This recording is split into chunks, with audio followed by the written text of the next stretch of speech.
The following is a product of Studio 42. Ladies and gentlemen, it is football time in Texas. From Studio 42 on HoweEnterprise.com, this is Howe Bulldogs football. For the first time in 2023, it's Bo Stevens as the wild dog. Howe Bulldogs football is brought to you by Scoggins Funeral Home, Baker Air Conditioning and Heating, Independent Financial, GC Easy, Sonic of Howe. Batted away by Gage Carr, and Howe has won in Tioga. Also brought to you by Corey Hernandez State Farm, Brother Plumber, Attorney Micah Belden, Hit, Roof and Exteriors, Michelle Carney Photography. Riddle me this. Knox leaps and bounds into the end zone. Also brought to you by Howe Athletic Booster Club, TechWave, Knight Furniture, Ed Meacham State Farm, the Llama Realty Group. It's picked off at the 45. Coming near side. B.U. Over in the house. Also brought to you by All In Custom Gutters and Christmas Lights, Texoma Land and Home Realty Team, Rapid Electric. And we want to line it up, and hopefully we do that a whole bunch more times. Now let's open the Rapid Electric tailgate party and join the voice of the Howe Bulldogs, Monty Walker. The official youth movement has begun for the Howe Bulldogs as they have called up 6 freshmen from the JV. Howe has a need for speed, and the freshmen carry a lot of gold medals in track. Coming off a shellacking by the University of Gunter, the Howe Bulldogs look to regroup and avoid an 0-3 district record. Howe hasn't won in Bell since 2008, but they'd like to hand their old bearded friend his first loss to Howe. Historically, Howe has owned the Bell's Panthers, but have lost 3 of the last 4. It's a ground and pound misdirection night with the pigskin, and it's football time in Texas. You're listening to the Rapid Electric tailgate party. Here's some things to never mess with if you're not a trained professional. Caging a bulldog, removing copperheads, and electricity.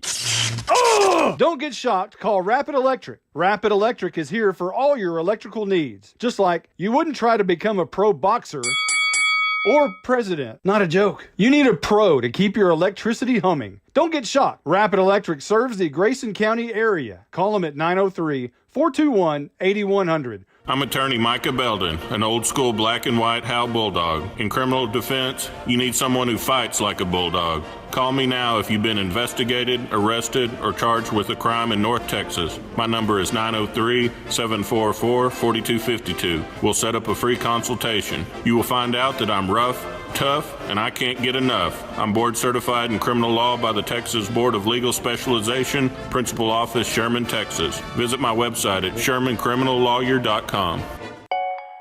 At Grayson Cullen Electric Cooperative, GCEC, we have been around for over 80 years and are governed by 7 principles: open and voluntary membership, democratic member control, members' economic participation, autonomy and independence, education, training, and information, cooperation among cooperatives, and concern for community. One of our communities is Howe, Texas, and GCEC is proud to support the Howe Bulldogs.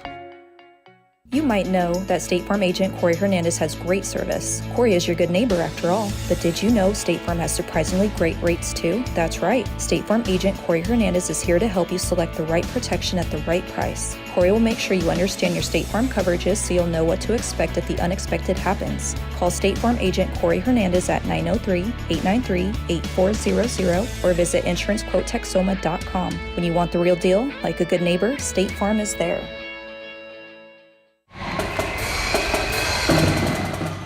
You're listening to the Rapid Electric tailgate party.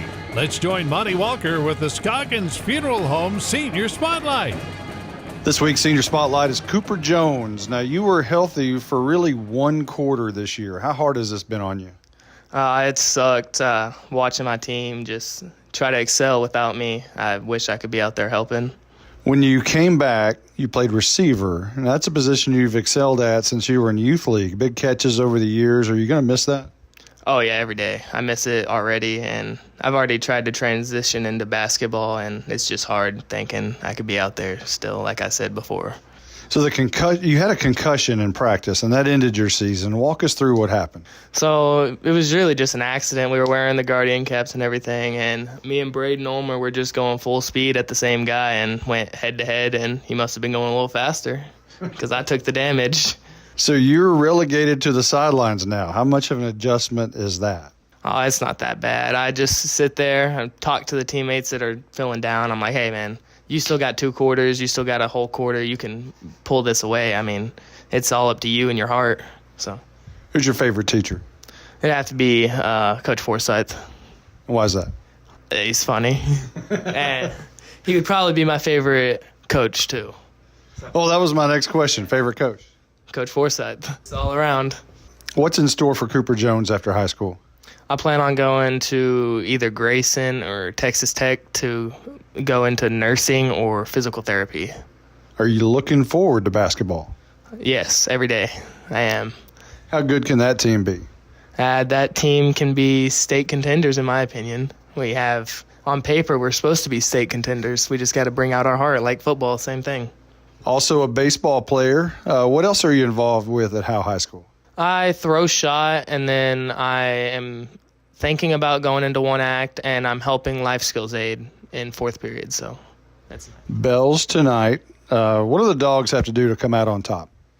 Stop the interior run all night. They have to just stop the interior run, force them outside, and then make open field tackles. That's about it. That's Cooper Jones, your Senior Spotlight. Tonight's Senior Spotlight has been brought to you by Scoggins Funeral Home. You're listening to the Rapid Electric Tailgate Party. No one wants to talk about losing a loved one. The grief that is put on your family is troublesome. Scoggins Funeral Home strives to make that most difficult time the easiest. We want your loved one to be sent off in the best way possible, with your wishes at heart. Call us at 903-482-5225 or visit our website at scogginsfuneralhome.com. 903-482-5225. Our location on Van Alstyne Parkway makes everything close for your needs. 903-482-5225. Scoggins Funeral Home.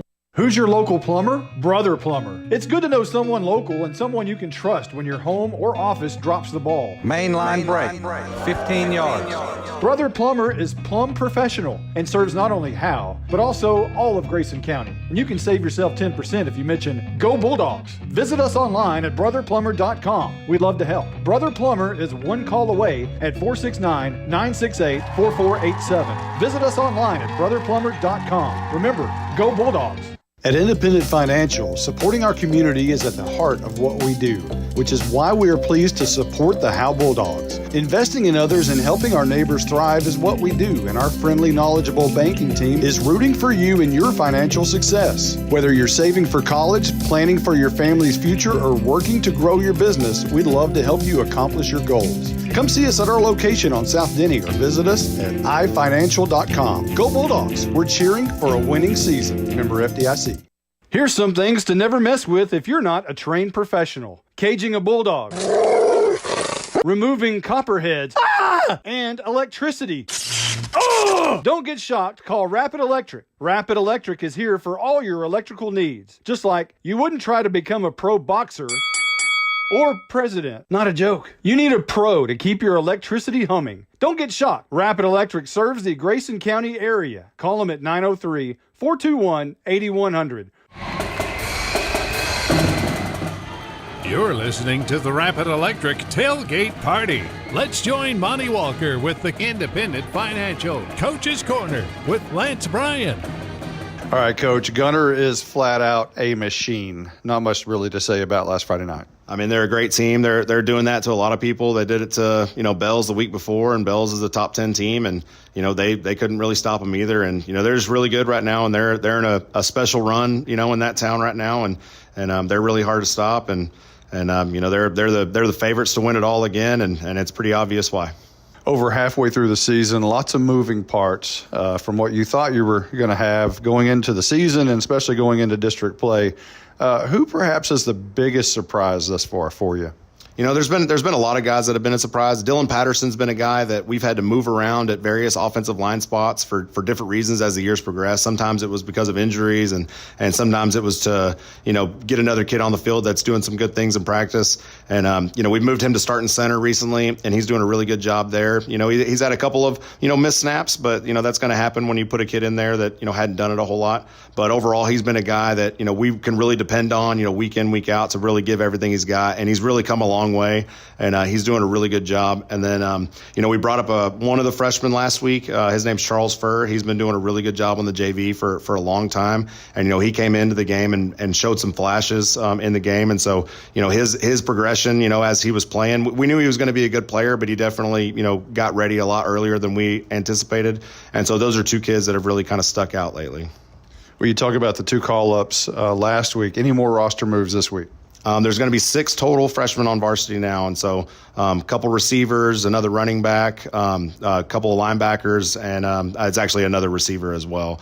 And so, we've got 3 games left. If we want to have a chance to make the playoffs, we have to win at least 2 of these next 3 to get us in a chance for a tiebreaker situation, kind of like what we were in last year. And, we don't want to go into the season with it, go into this end of the season with any regrets. And so we're pulling up all the kids that we think have a chance to contribute on the varsity and help us out. And so we were bringing up 6 of them, and, they're going to get inserted into, some key spots. And, whenever things aren't going the way you want them to, you can't just keep trying the same things over and over again and hope that it gets better. You don't want to blow up everything that you're doing either, because when you do that, you don't have a whole lot of consistency and you're not building on what you're doing well. But we think that we're at a point with what these kids can do that they'll bring something new to the table, but won't completely change, the things that we have done well. And so we're hoping that it gives us, a little change up, going into these last few weeks and, give us some more guys that can take it to the house. So are one of those freshmen, does he have a last name Brian?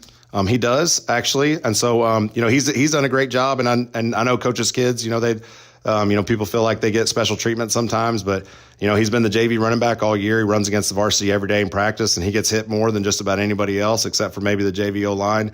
And he's done a great job handling that. He doesn't get real high or real low, but he's earned it. He's scored a bunch of touchdowns on the JV, and, he's not the only one that's good on that team. He's obviously got great guys blocking for him, and there's a lot of weapons on that team that, open things up for him as well. But yeah, he's one of the ones that's up. And then, Rylan Strong and Ryken Cross are both up. They're both guys that have, they're no strangers to the end zone either, and they could do a lot of things. And, they're both really fast. Between Parker, Rylan, and Ryken, those 3 kids have won the 100, the 200, and the 400, the last 2 years. And so, it's a big influx of speed. And then Bryce Piper was on our sprint relay. He was actually on all our relays last year, so he's a guy that can run. Charles ran hurdles. He's a really fast guy too. And Braxton Butter, he's another one that's come up. He's a guy that he ran hurdles and placed in those, and he was on our relays. And so, when we looked at what our team needed, we felt like speed was the biggest thing that, we kind of needed to bring to the table on our roster. And so when we looked at the JV, we were looking at guys that can run and can, get in the end zone and chase guys down. And so we brought up all those kids that we felt like they could do that. Now, personally, that has to be a pretty cool moment. Friday night is probably something you've thought about ever since you started coaching, having a kid on the sideline. How special would that be for you personally? There's been a lot of special moments, getting to coach him along the way. That's, it started in 7th grade, whenever I got to coach him there. And then, whenever I came over here, the first few months, my family was living back in Gainesville, and I was driving a ways, to come over here, and I transferred him over immediately so he could come over and run track and start to meet his teammates. And so we got to spend a lot of hours in the car, driving back and forth, and he got to kind of make the transition with me, immediately.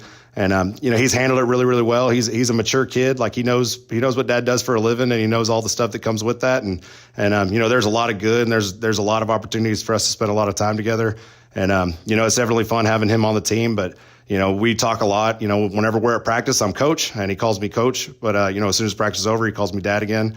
And so we try to separate, our relationship. I try not to talk to him a lot about football, at the dinner table or, when the car rides home after games. We try to leave it at work, because we don't want to, it can go, you can overcoach your own kids. And I've talked to a lot of guys that have coached their own sons and kind of how that works.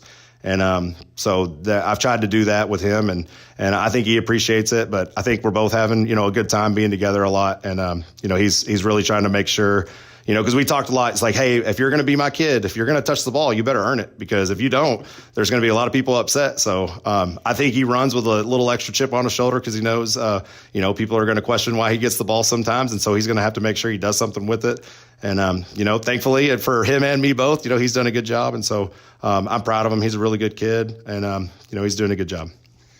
The snapshot is coming up, which will determine whether Howe stays in Division II or goes up to Division I. Any thoughts? Where's Howe at right now? We're right on the bubble. And one thing that I've said to people is, it doesn't matter if we go up or down. If we're in 3A Division II right now, and we have 2 top 10 teams in our district. And so it's not like a cakewalk in the district we're currently in. And if we go up, we'll play a little bit bigger schools, and they'll have some state ranked teams as well there. But either way, it doesn't really matter. Whatever we end up, we just got to rise to the challenge and go from there.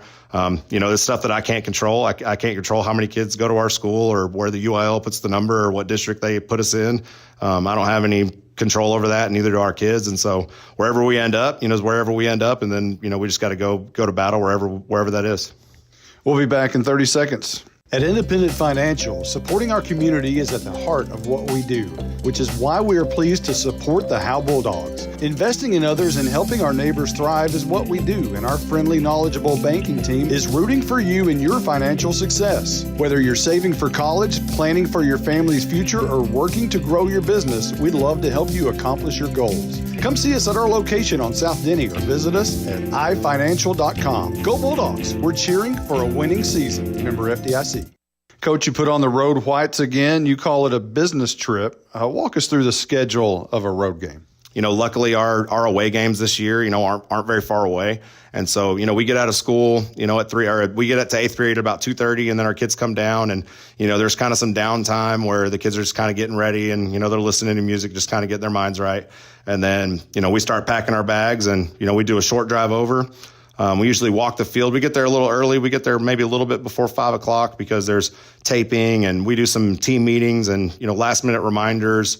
And, it's at the time, like from about 4 to 5 o'clock is the part that every coach hates, because that's kind of the downtime where there's not a whole lot of stuff to do. And so we try to fill it in. We've taken the kids in, and on home games, we've taken them in and watched some movies. We've finished off Remember the Titans the last couple of weeks, try to get their mind on football, but also to, get them to quiet down and, focus on the game or whatever. And so, but yeah, it's definitely a business trip, but it is only about a 20-minute drive. And so, we're not on the Yellow Dogs that long. And so it's, we could treat it almost like a home game, or just in somebody else's locker room. How's the health of Knox Bounds and others? He's getting better. He's going to be out at least one more week. We're taking that, with, all the precautions that are necessary, when it comes to, a head injury like that he had, but he's doing really well, and he's come a long way. It's mostly out of just precaution at this point. Want to make sure that, he's a young kid, and, he runs hard, and we want to make sure we take the time with that. We've got a few other kids that are going to miss again this week, for the same reason. And, but they're healthy overall. They're all progressing. It's just, due to the concussion protocol, they're not able to play yet.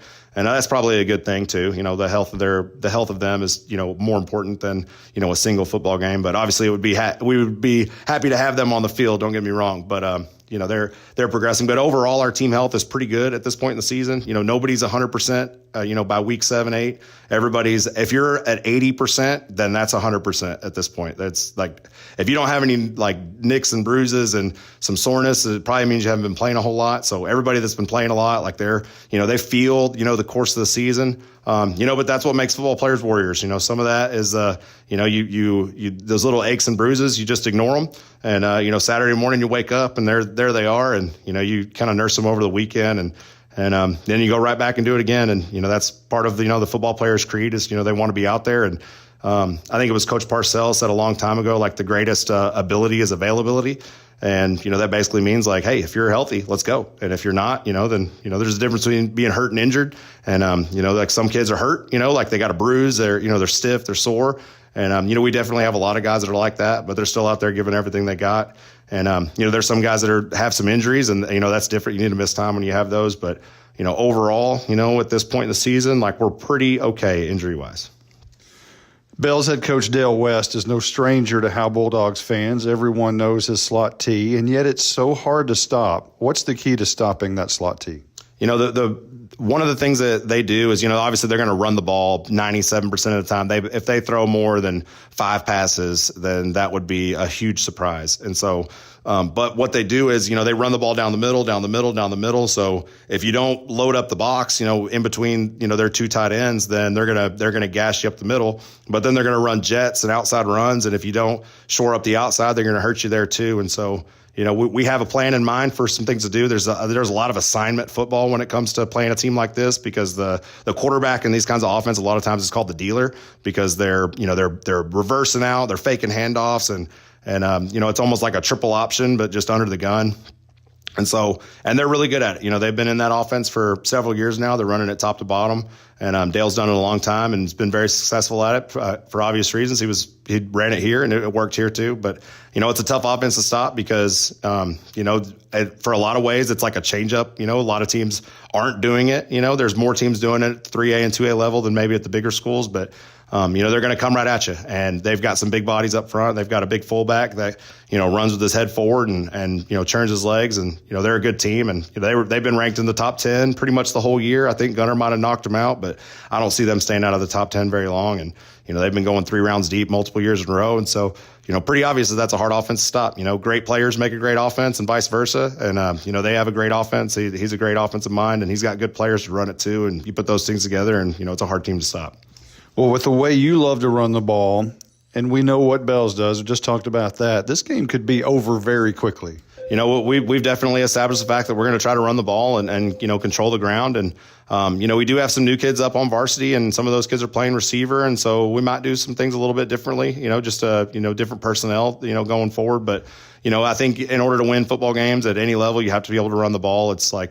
It's just a proven fact. I mean, there's teams that can throw the ball a lot and win. I'm not saying that you can't, but I think over the course of a long term, you have to be able to run the ball. Even Baylor back in the day when they were slinging it all over the place, people forget that they were top 5 in the nation in rushing offense. It just didn't feel like it because people only noticed that they were throwing the ball. But if you throw the ball, it opens up running lanes. And if you run the ball, it opens up passing lanes. And it kind of works hand in hand unless you're running like a slot T, obviously, like Bells is. But so we want to be able to do both. And, we're hoping that we've got a little bit more of a balanced plan where we can open up some more run holes this week by throwing the ball a little bit more. Tonight's Coach's Corner with Lance Bryan has been brought to you by Independent Financial. You're listening to the Rapid Electric Tailgate Party.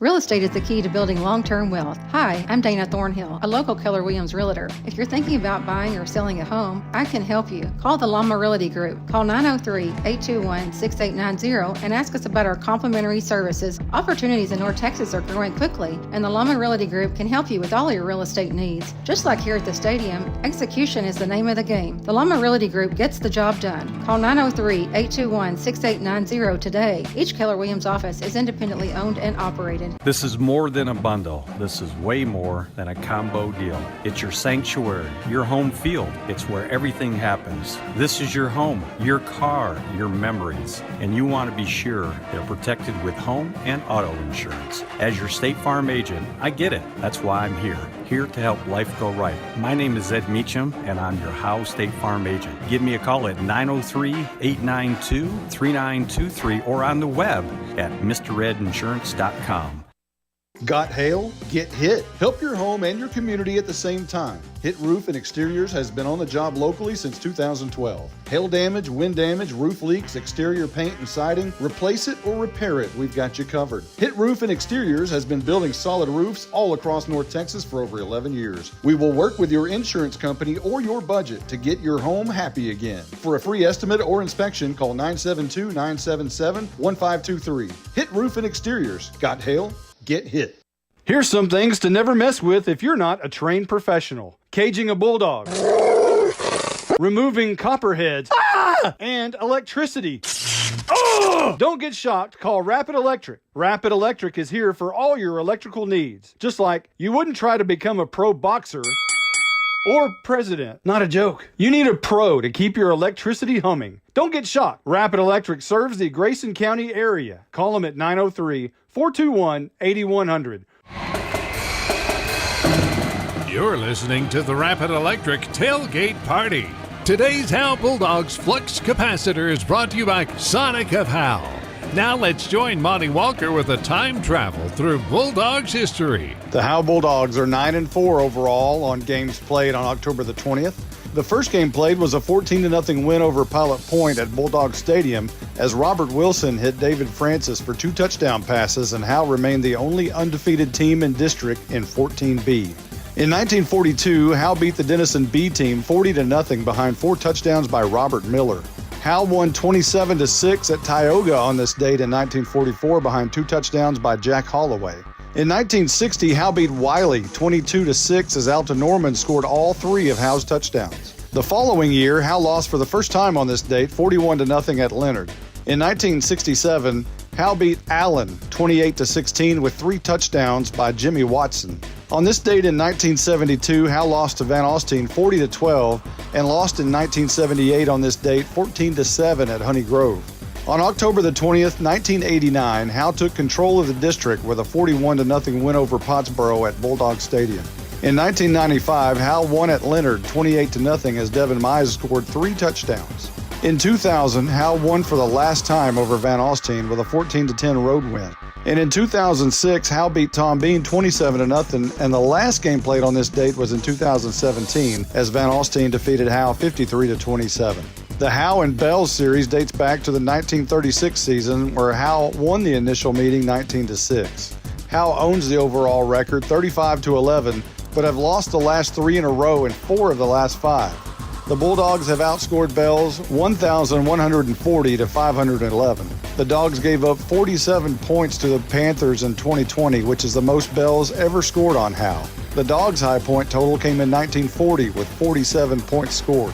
Howe has not won at Bells since 2008. Today's Howe Bulldogs Flux Capacitor is brought to you by Sonic of Howe. You're listening to the Rapid Electric Tailgate Party. Hi, this is Nino Foles. And I'm Tyler Grisham. We're the only Bulldogs that ever rushed for over 3,000 yards. Well, I could have had 5,000 in that slot T that y'all did. I'd had 6,000 if I were 6'8", 220. Hey now, both you guys were amazing. Let's just leave it at that. All I know is that I bet we can agree that Sonic of Howe has great food and big smiles. Well, it's not just good. It's Sonic good. Hey, Monty, how many yards did you have? Wow. Grish, let's go get a Sonic Blast and let me tell you how we beat Pilot Point. You didn't go 3 rounds though, huh? Jeez, guys. This is Coach Jim Farrar. Hello, Howe Bulldogs. This is Coach Joey McQueen. This is Coach Davey Dubose. Hey, this is Coach Lance Bryan. I want to personally invite you to join the Howe Athletic Booster Club. They help us in every sport, girls and boys and middle school as well. From the doghouse at the Dog Pound, the Howe Athletic Booster Club raises money to help us through hosting powerlifting meets, running volleyball concessions, and especially through the sales of our Howe Bulldogs Black and White Game Day program. You can pick yours up at each home game. Help us light it up by joining up with the Howe Athletic Booster Club. Have a great year, Bulldogs. This is Roger Tidwell, the PA dude here at Bulldog Stadium. The radio guys and I always fight over how hot and cold it is up here in the press box. But if the AC ever quit working, not only would Walker finally shut his trap, he would call Baker Air Conditioning and Heating. Baker Air Conditioning and Heating has been in Howe for over 50 years. They've been in business that long because they're just good people. Call 903-532-6255. That's 903-532-6255. Shut up, Monty. Here's some things to never mess with if you're not a trained professional. Caging a bulldog. Removing copperheads. And electricity. Don't get shocked. Call Rapid Electric. Rapid Electric is here for all your electrical needs. Just like you wouldn't try to become a pro boxer or president. Not a joke. You need a pro to keep your electricity humming. Don't get shocked. Rapid Electric serves the Grayson County area. Call them at 903-421-8100. From Studio 42 on HoweEnterprise.com, this is Howe Bulldogs Football. You've been listening to the Rapid Electric Tailgate Party. Football time in Texas is just moments away. Now, with a call of the game, here's the voice of the Howe Bulldogs, Monty Walker. Good evening, everyone, and welcome to Bells, Texas, Panther Stadium. We are, it's very similar to Tioga. It does. It the feels scenery is. We're looking out, we're in the bleachers again over here in Bells. We always are, and we've come to be used to this, and it's a nice night out here. Thankfully, no rain. And if I'm up here against the fence, just like Tioga and the bleachers, and thankfully no gnats so far. I was going to say, was it the gnats or the crickets, or what was that we were? Yeah, it was gnats. We had a plague up here. I looked like the character on Charlie Brown, with all the dust around him, Yes. It was gnats that night. No gnats tonight. And see, they were only on you right there in that corner. They weren't on us, really. So we've got a matchup tonight of the Howe Bulldogs, who come in at 3-4, 0-2 in district play. Everybody else in district is 1-1, except for the University of Gunter. They are 2-0 on the season. Bell's 1-1. They beat Blue Ridge, and they are 5-1 on the season. Head coach is Dale West. He's 48-19 as a head coach, but get this, combined as a head coach and offensive coordinator, Dale West is 74-31. That's a pretty astonishing record. Last year, 10-3, Bells lost to Holiday in the regional finals, 17-14. The year before, they lost to Holiday again in the regional finals in overtime, 9-4. And in 2020, we're given a big fist pump because the Rangers got a man on in the bottom of the ninth. We're kind of following that as well. In 2020, they were 9-3, lost to Eastland in the area round of the playoffs. In 2019, 9-4, lost to Paul Pewitt 53-20 in the regionals. But prior to being here at Bells, Dale West was in Collinsville, where he went 9-2 his last year over there, and 7-5 his first year there. Of course, Howe went 26-12 with Dale West as the offensive coordinator from 14 to 16. Played in 8 playoff games back in those days. Dogs rushed for 13,269 yards in those 38 games. That's 349 yards a game. And basically, everywhere he goes, that's what they do. They're averaging 383 yards per game over here, of which 351 are on the ground here in Bells.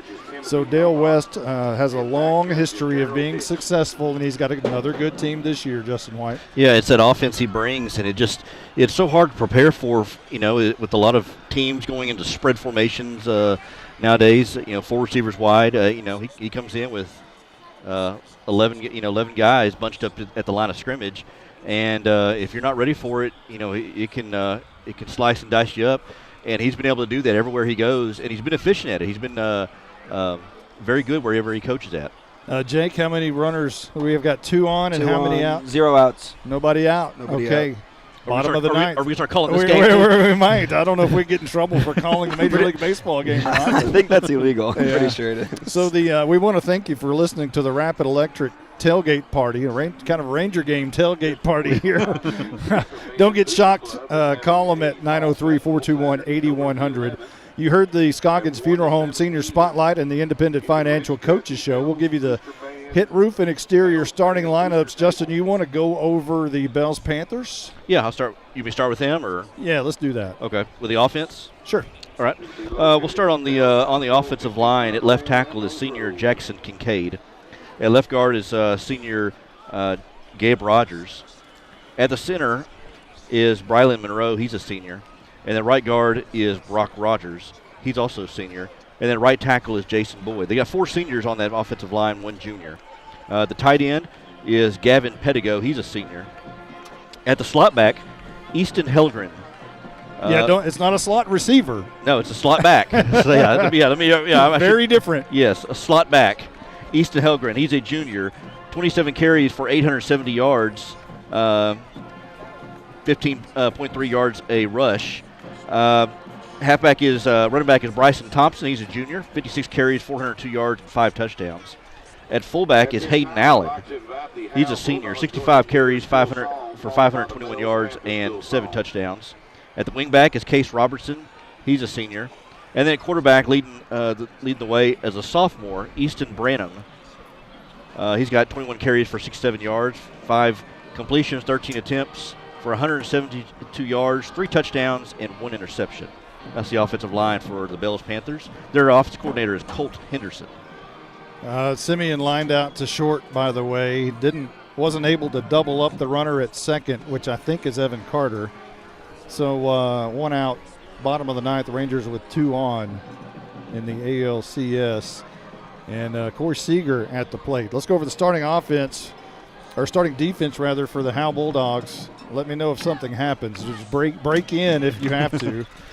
And looks like a swing and a drive to left center field up against the wall. Runners not advance. Okay, back to football. Sorry for all you Bulldogs fans that don't care anything about the Rangers. Up front for the Bulldogs on the defensive line, Bo Stevens, the team's leading tackler at 35. He's a junior. The middle interior is Charlie Vera and Tank Turner, both juniors, 28 and 26 tackles respectively. The defensive end, Ethan Mayo, he's a senior, 28 tackles. Linebackers tonight, there will be 4 of them. Braden Ulmer, a junior, 31 tackles. Charles Furr, the sophomore, 22 tackles. And Colton Little, a senior, 26 tackles. And the outside backer, freshman. We've got 6 freshmen that have been called up. Bryce Piper will start at outside backer. Your secondary tonight, the corners are Jeremiah Thornton and Garrett Rogers. Rogers is a sophomore, Thornton is a junior. Starting strong safety, Eli Stoner is a sophomore, and the free safety, Colin Murphy, is a senior.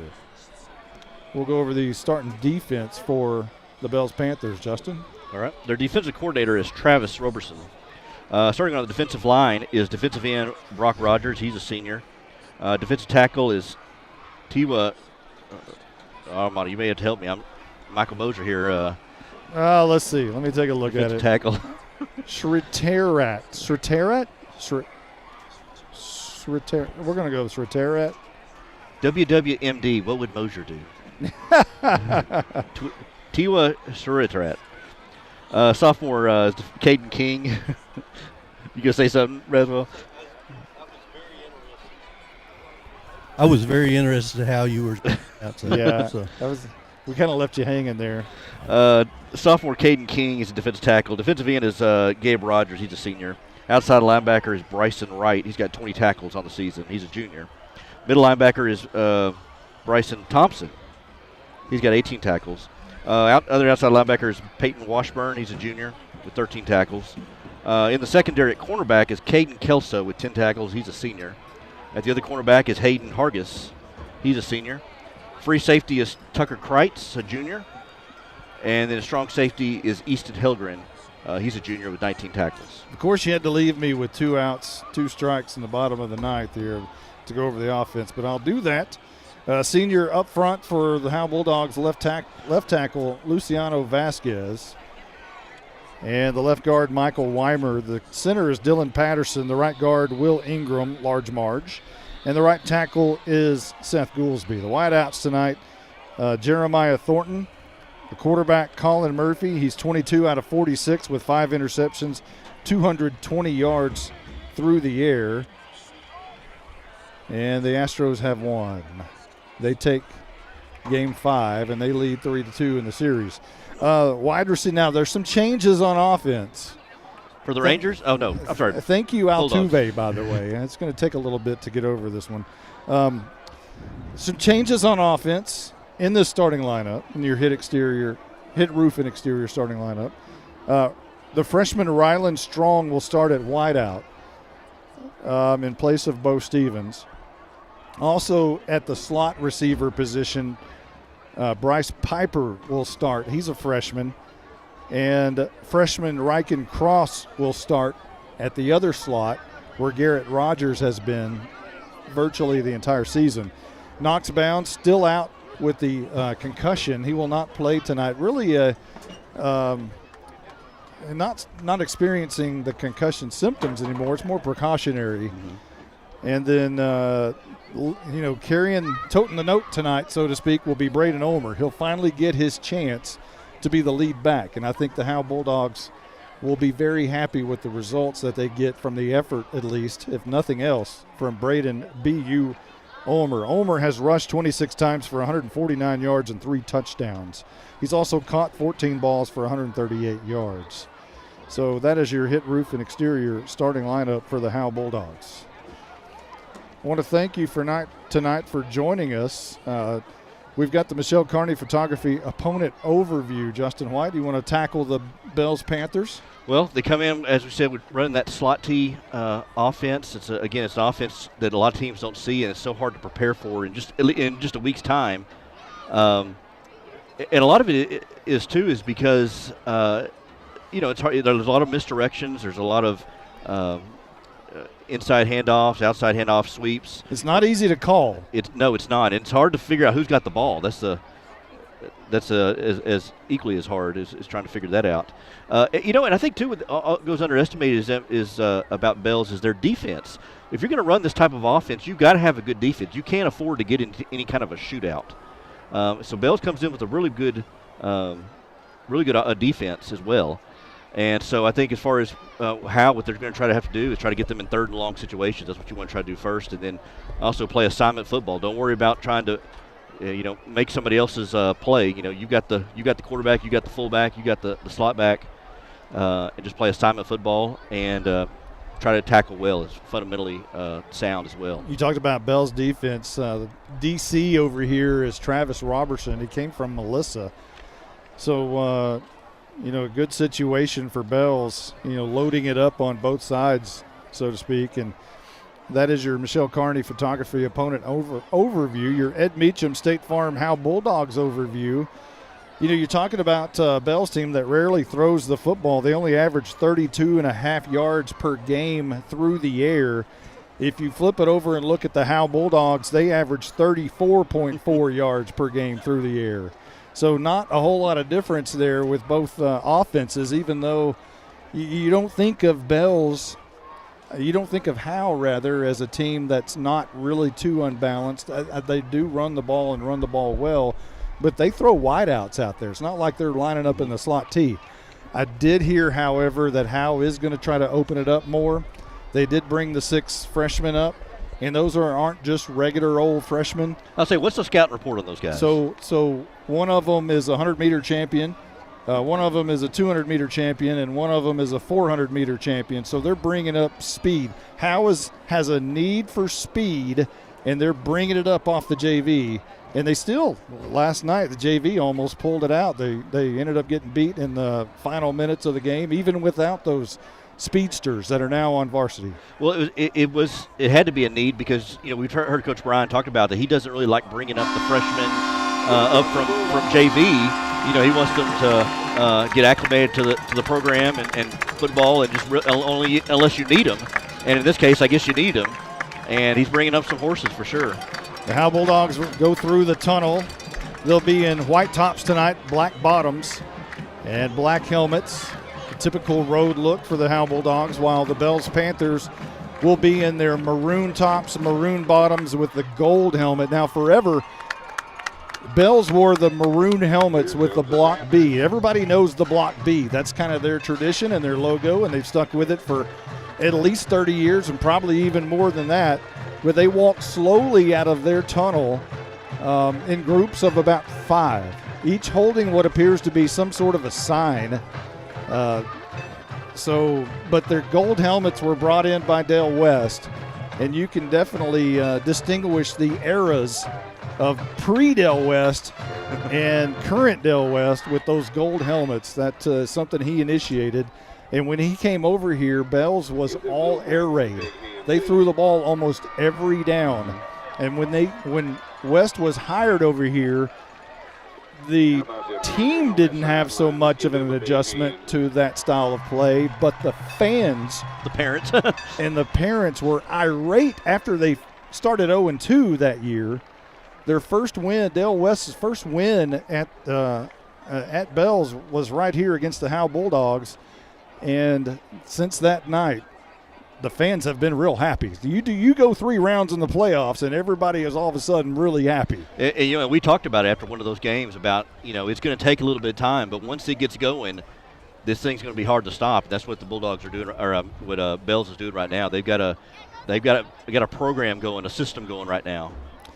Yeah, speaking of system, and Dale is not an easy guy to miss over there on the target. He's got the big beard and he's a pretty big guy over there. And I tell you what, there's a first-class individual over there all the way and so much respect for he and Coach Lance Bryan. Now, Lance Bryan is going to have quite a night tonight because his son is one of those 6 that's called up. He's the 400-meter champion. Okay. And I asked him, I told him good luck and asked him if he was okay, if he's any nervous, and told him to soak it up. And he said he was more nervous than Parker, his son. So, but he also has to dance on that line of coach's dad and all of that. And in the coach's show, we talked about that. And Parker calls him coach at practice, and then they separate from that. And at the dinner table, he's back to being dad.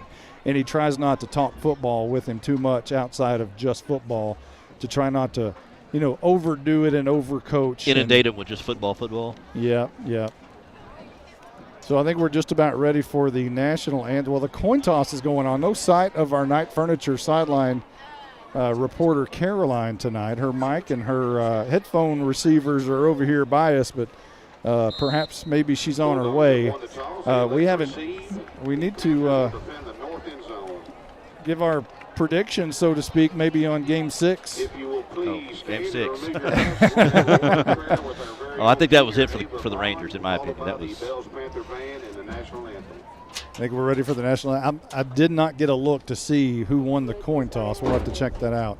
Dear Lord, I thank you for this day that you've given us, Lord, and I thank you for giving us the opportunity to fulfill our purpose to glorify you in all things, God. I pray that you would allow everyone here to display great sportsmanship tonight, and I pray that you would keep everyone safe and allow us to have safe travels going home, Lord. And I thank you, and I love you, and it's in Jesus' name I pray. Amen. Amen.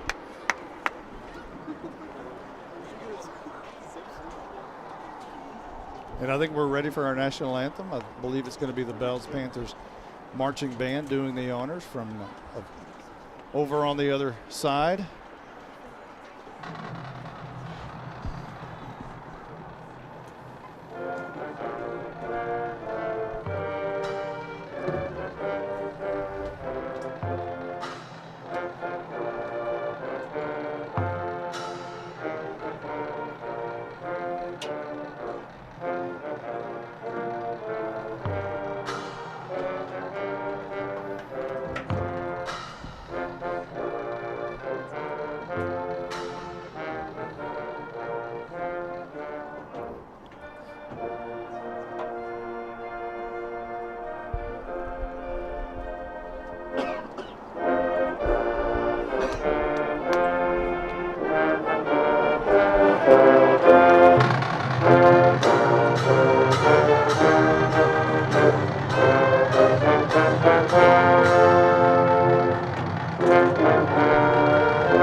And with that, Justin White, it is football time in Texas. Hey, Monty, Howe is receiving. All right, thank you very much, Stephen Braswell. So, back to spotter duties for Braswell, back in his old spotting days. So Howe will be receiving to start this football game. Apparently going to be moving from left to right from our vantage point, that being south to north here at Panther Stadium. Of course, the Bells Panthers, again, 5-1 on the season, 1-1 in district play. Back deep to return the kick for the Howe Bulldogs will be Ryken Crossan, one of the freshmen. He'll be right in the middle. And flanked by Rylan Strong, another freshman, and Braden Ulmer on the far side. Teeing it up for Bells will be Bryson Wright. And there's a squib kick, gets by Strong, but he's going to pick it up deep in his own territory, inside the 10, going to be trapped at about the 6-yard line. And Bells with an early advantage on momentum as they trap the freshman Strong right about their own 6. And Howe had big trouble last week in the shadow of their own end zone against Gunner. And here they start once again. Our Night Furniture sideline reporter is here. Caroline just is putting on the headsets here momentarily. She grabbed her mic, so we'll talk to her in just a few moments. But look for Howe to maybe do something a little bit different offensively. because it appears that they'll be airing it out a little bit more than what they have been, only averaging 34 yards through the air coming into tonight. Getting ready for our first play of the night. Howe trapped at their own 6-yard line, 1st and 10, moving left to right. Here's a handoff to Braden Ulmer, coming near side, trying to find the corner. He's going to be gang tackled at about the line of scrimmage by about 8 Bells Panthers. Lined up in a pistol formation at that time and trying to get Ulmer kind of running downhill. Had to break it outside. Good containment by Bells. And Ulmer only able to get back to maybe the line of scrimmage. Checking in for the Howe Bulldogs is Parker Bryan, the coach's son. For the first time tonight, or for the first time in his career, hits the field. He'll be in the backfield as Colin Murphy wants it, gets it, wants to throw. Scrambles out of the pocket in his end zone, throws it out. It's going to be caught for a loss. Inside the 5, they might give him forward progress to the 5. And it'll be 3rd down and 11 to go early on in this football game. You think about it, that is the 3rd week in a row that Howe has found themselves deep in the end zone, and Colin Murphy has had to run for his life and barely able to get that one away. Way down on the other side is the Howe Bulldogs, far from us as we're in the corner at about the north 33-yard line. And Monty was able to get that away. I couldn't see who caught that onto the end. Did you see who? I was not able. 3rd and 12. It might have been Strong who made the catch. Murphy throws it on the run. It's incomplete. In and out of the hands on the far sideline. And once again, Howe, just like a week ago, was going to have to punt the ball away. But thankfully, Cannon Lindbergh is not standing back there wanting to return this thing. Murphy that time didn't draw back, kind of rolled to his left, trying to hit one of his receivers right along the sidelines in front of the Bills bench, and just overshot his target. 3 and out for the Bulldogs to start the game. Back deep to return the punt will be Easton Helgren. It's a short kick, going to bounce. A good Howe bounce. It rolls out of bounds, however, but Bells is going to be in great shape inside the Howe 40-yard line. I believe they're going to spot it right around the 37.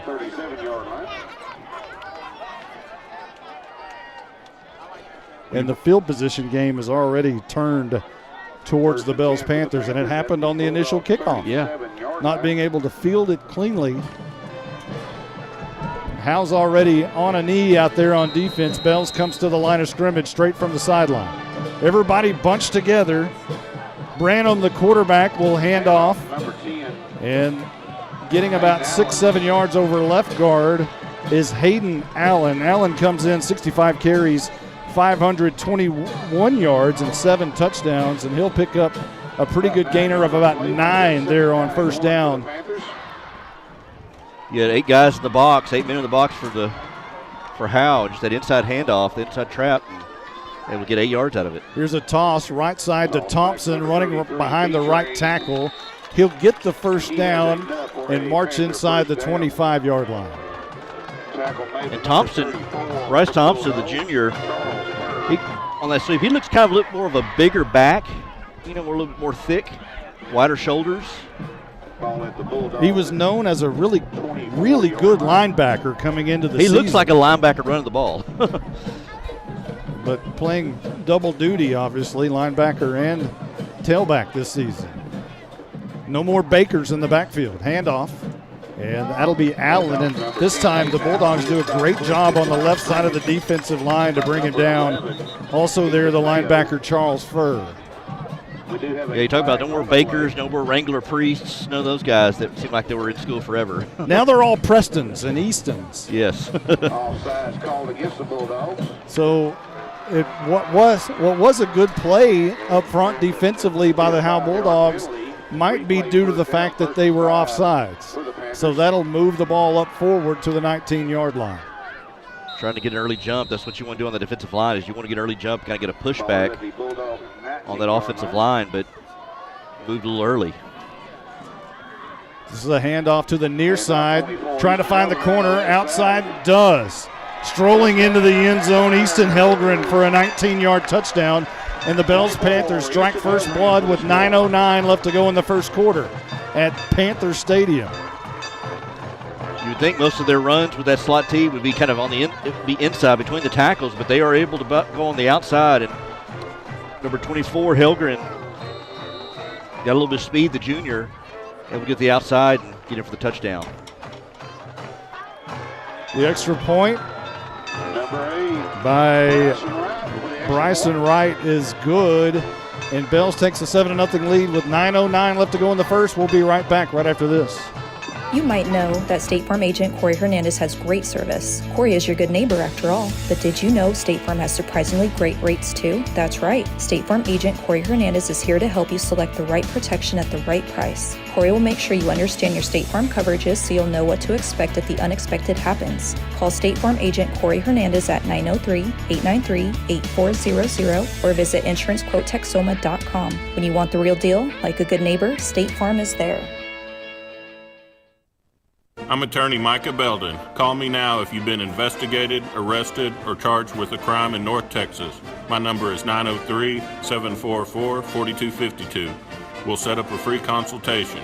You will find out that I'm rough, tough, and I can't get enough. I'm board certified. Your Tech Wave kickoff is going to be handled more cleanly this time. Trapped around the right side, bouncing it out and out of bounds is going to be Rylan Strong, the freshman. And Howe will have the ball right about the 30-yard line, which is way better than any time last week and so far tonight. Let's check down with our Night Furniture sideline reporter for the first time tonight, Caroline Slauson. How are you? Is she muted? Well, we checked the mics earlier, so here's Howe coming to the line of scrimmage. Two receivers to either side. Ball resting at the 30. Snap back, and Murphy wants to throw a quick pass out, incomplete to Braden Ulmer. I like the thought, a little quick screen on the outside, and just let Ulmer, was trying to lead him a little bit, led him too much, and threw it way out in front of him. He couldn't get to it. But he had a little room ahead of him. It'll be 2nd down and 10. As I believe Parker Bryant is in the backfield to the right side of Murphy. Man goes in motion is Ulmer. Whistles before we can get underway. Perhaps, we didn't test the mic way down that far. And we did walk out to center court, so to speak, and we did right in front of us for sure. But that's also before the coaches turned on their wireless signals, which sometimes interferes with ours. And we'll have to check with Caroline. We'll see if she can pop on whenever she can. Looks like we had a false start against Howe. Can you hear me? Yep. Yeah, you go. 8:59 on the clock. 2nd down and 10 as Howe now is pushed back to the 25. Man in motion again is Ulmer. Murphy's going to keep it. He makes a man miss and cuts up a little bit. Nearly to the 30, a gain of about 3 with 8:50 on the clock. It'll be 3rd down for Howe. Well, kind of like Bells, we talk about wanting to get Bells in 3rd and long, turn them into kind of a passing team. You got to do the same do the same thing to Howe. If you want to beat them, putting them in 3rd and long situations. That's what you're going to do right now. You're 3rd and 13. And they were talking about wanting to air it out a little bit more. They're going to have to on this down. Rylan Strong split out wide to the right side. Murphy in the gun. Bryan to his left, wanting to throw again. Murphy's going to be sacked. Lost back to near the 21-yard line, and Howe will again punt on their 2nd possession. Caden King and Brock Rogers came. Those are defensive linemen. I don't think those came on a blitz. That was just a good pass rush, and they just came almost unblocked all the way through. And Colin Murphy had no time to scan the field and throw the ball before he had King and Rogers in his grill. Johnny Garcia to punt it away, bounces at the 39, and then takes another good bounce near midfield. And the Bells Panthers will start at about the Howe 49-yard line. Let's check down with our Night Furniture sideline reporter, Caroline Slauson. A beautiful night tonight.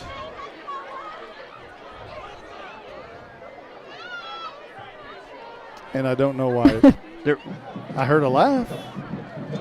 Can you hear me? I Oh, did. well, you know what? It's because I didn't have it on. It usually helps. It's when I usually have our it. fault. Yeah, no, it was me this time. But yeah, great night for football. 71 degrees. And just hoping for better the next week. That's all we can. Last week. Last week, yeah. Yeah. You can only go up. You can't go. Can't Yeah, go you down literally from can't there. get any worse, I don't think, than last week. Ball at midfield, and here's a quarterback keeper over right guard, and that'll be another good gainer, probably about 7-8 yards on first down to the 43-yard line. That's one thing, though, too, is they go under center, and Branham takes a snap and just the whole line just moves forward, and you're able to get 8 out of that. Here come the offensive linemen, and now everybody tight. Branham, the dealer, is going to hand off, and he's met right at the line of scrimmage. A great play by the defensive lineman, Tank Turner, as he wrapped up Easton Helgren immediately, and that'll be a loss of a yard. Well, they'll actually get him at the line of scrimmage. So, again, from the 43-yard line, and Bells faces their first third down of the night. And I'm not sure, we might have seen one third down last week against the University of Gunner. Is that GU? UG? Handoff, Allen, and he carries several defenders, including Michael Weimer, on his way to a first down. And a good gainer to about the 32-yard line, 34-yard line, 33-yard line is where they'll mark it. 10-yard gain for Allen, and again, Michael Weimer was just hanging on for dear life. Yeah, fullback dive up the middle, and Weimer he kind of got onto him up at the top of the shoulders, and Allen just took him for a ride for about 6, 7, 8 yards, enough to get the first down. 6:05 on the clock here at Panther Stadium in Bells, Texas. Under center goes Branham. He's going to toss left side. That's going to be Thompson. Has another first down run around the left edge, and he'll finally be brought down after about a 12-yard gain. Number 12 for the Bulldogs, Colin Murphy. Murphy makes the stop for Howe as we're at the 5:55 mark. And the ball will rest at the 21-yard line. You know, we saw this when we broadcasted South Oak Cliff. We saw this with Liberty Hill a couple of years ago in the state championship. You know, Bells doesn't do it like Liberty Hill does, but they huddle. Liberty Hill rushes to the line. Bells comes to the line pretty quickly as well. Hand off to Thompson, straight up, right between left guard and center. And that'll be enough for maybe 2 or 3 yards. They'll spot it at the 20. But Bells will go in the huddle, and they won't sprint to the line, but there's a pretty good jog, quick jog to the line. And there's not a lot of audibles. There's not a lot of pointing out coverages. Just come to the line, snap the ball, and go. Ball at the 18-yard line, so give him 3. 5:22 and rolling. Bells up 7-0 early on here at Panther Stadium. And a gorgeous night.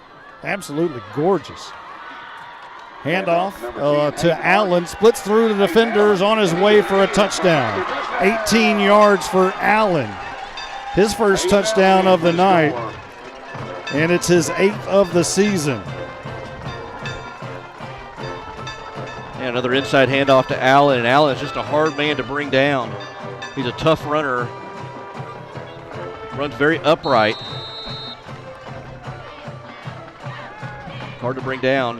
On for the PAT is Bryson Wright, and it is true. 14, well, no. Tell me what, I was looking at my board. They fumbled the hold and extra point. They weren't able to attempt the extra point.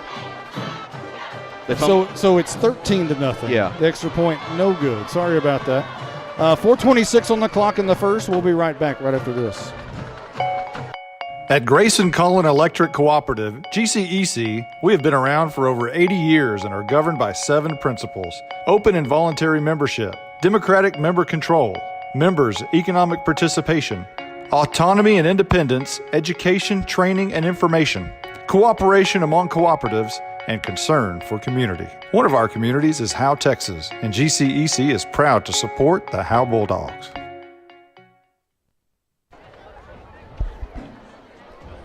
Welcome back. We're going to need to get full 60s on timeouts. If Caroline can say something to the officials, they may not know we're doing radio tonight, so we're not going to be able to get our spots in if they continue this.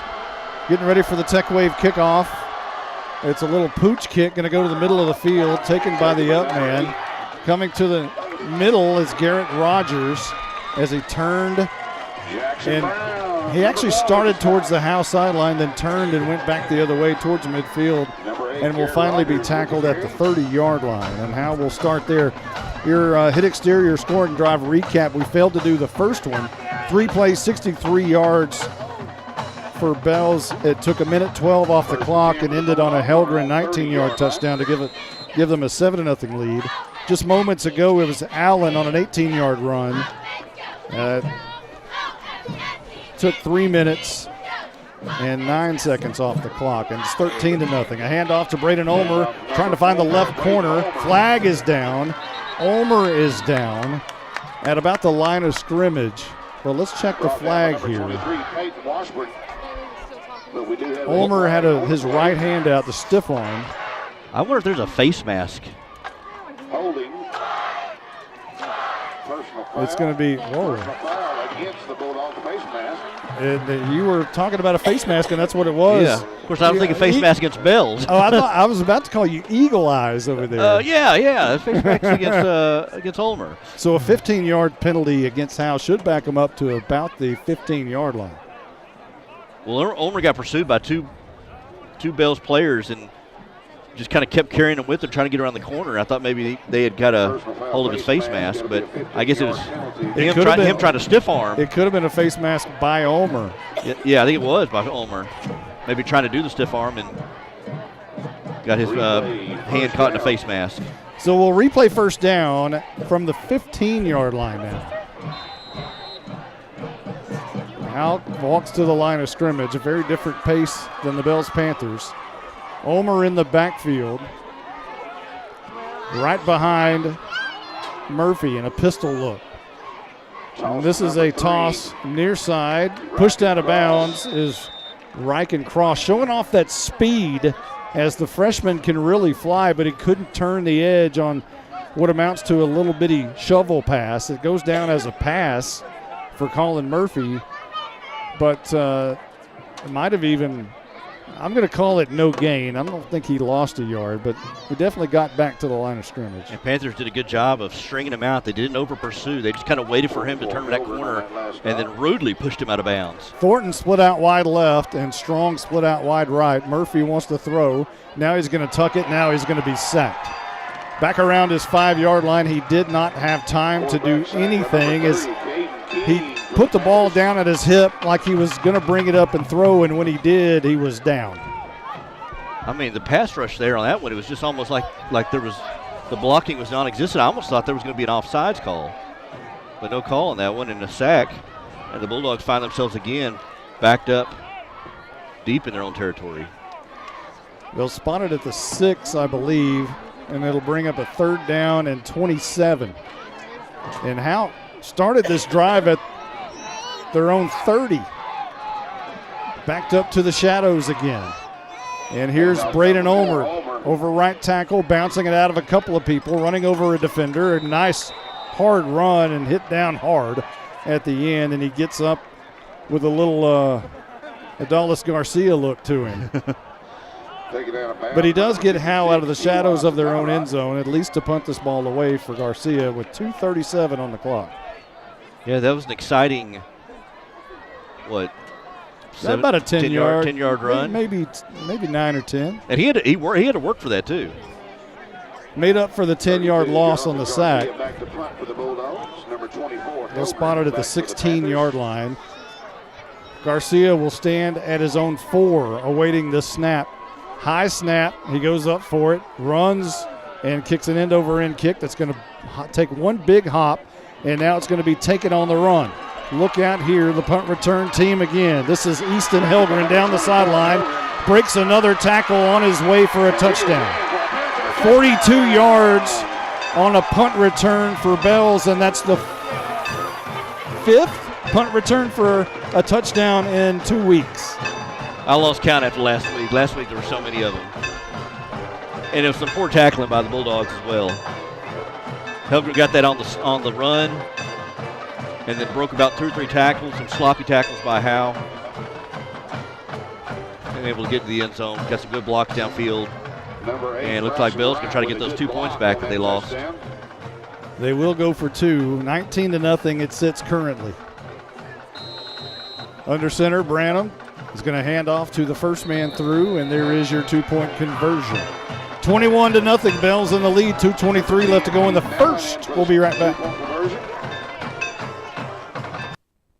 No one wants to talk about losing a loved one. The grief that is put on your family is troublesome. Scoggins Funeral Home strives to make that most difficult time the easiest. We want your loved one to be sent off in the best way possible, with your wishes at heart. Call us at 903-482-5225 or visit our website at scogginsfuneralhome.com. 903-482-5225. Our location on Van Alstyne Parkway makes everything close for your needs. 903-482-5225. Scoggins Funeral Home. Who's your local plumber? Brother Plumber. It's good to know someone local and someone you can trust when your home or office drops the ball. Mainline break, 15 yards. Brother Plumber is plumb professional and serves not only Howe, but also all of Grayson County. And you can save yourself 10% if you mention Go Bulldogs. Visit us online at brotherplumber.com. We'd love to help. Brother Plumber is one call away at 469-968-4487. Visit us online at brotherplumber.com. Remember, Go Bulldogs. Your Tech Wave kickoff's going to go to Garrett Rogers again, and he'll make a diving catch at the 30-yard line. Go ahead. I think she said she asked for 60s. You did ask for 60? Yeah. Oh, thank you. Well, we got 60 right there. He said, I think they usually are. I was like, no, I know. No. I know. Y'all.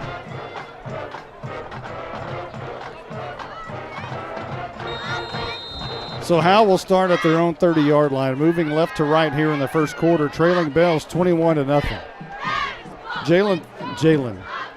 Jeremiah Thornton will split out wide to the right. Haven't heard him in a while. I wouldn't mind Jalen being back.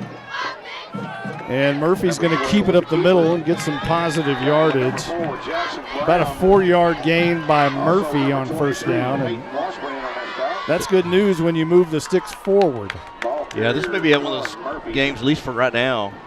This is an important possession. Is Murphy made to put this team on his back and at least get a couple of first downs here to kind of get some momentum going for the Bulldogs. Ulmer in a pistol look behind Murphy. There's 2 receivers to the right side, 1 up top.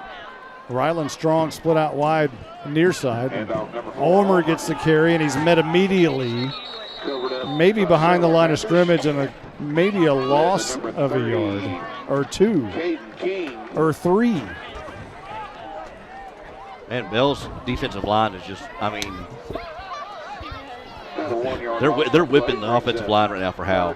I mean, go ahead. I'm sorry, Caroline. No, I was just saying, it does seem, and I know we're 8 games in the season, but it does seem that this Howe team is they're just flat, tired. Flat, same thing. Yeah. Flat tired? Yeah. Flat tired. Just tired. 1:08 on the clock, and it is ticking. 21-0. Murphy is going to turn. No, he's going to throw on the run. Looking outside, has a man. It's going to be caught on the far side. That might be, I think on the reception was Riken Cross. Receiver number 3, and I believe it is.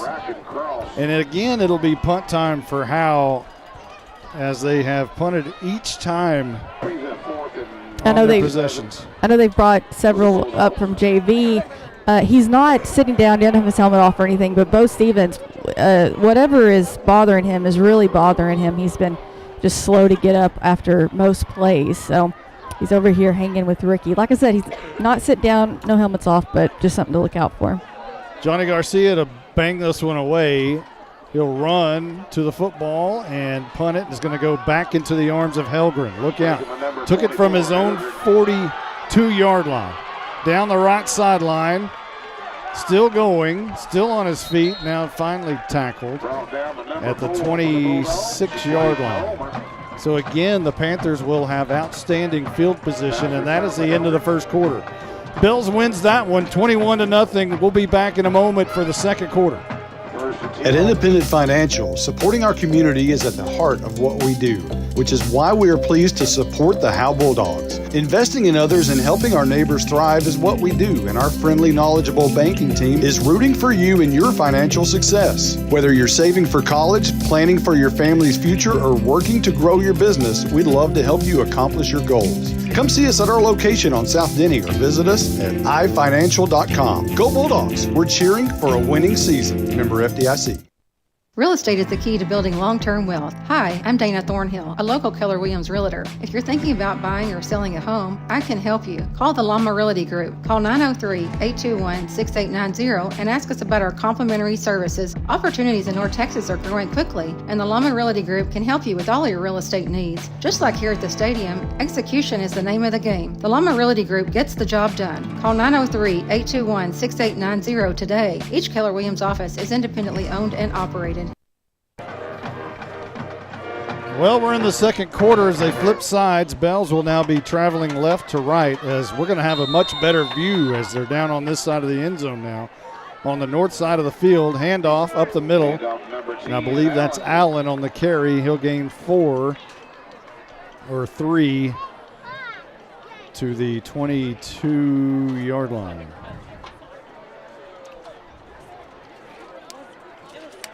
You know, this is with Gunner last week. It was the scoring came in waves with Bells. I mean, it's going to come in waves tonight, but it may be more of a death of a thousand cuts as they kind of slowly grind you down. Branham to Helgren around the left side, and once again, boys, some Bulldogs got blown up on the end of that play, and Helgren strolls in from 22 yards out. His second rushing touchdown of the night. Third overall when you include the punt return. Man, Helgren is just a beast, and you get some of those guards and those tackles out there pulling and just leading a convoy out there, and just, as you said, they kind of blow up the line and blow up their blocks as well. And Helgren's barely even touched on his way to the end zone, making 27-0. Going for 2 again as Branham will send a man in motion and a flag down on this. I believe there was illegal motion against Bells. And so we'll see if they elect to kick, and I think they're going to try to kick this one now.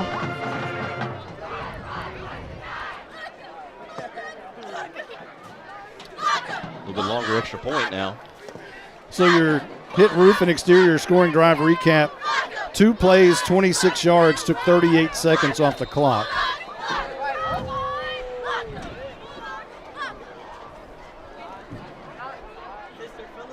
And they're going to go for 2 again.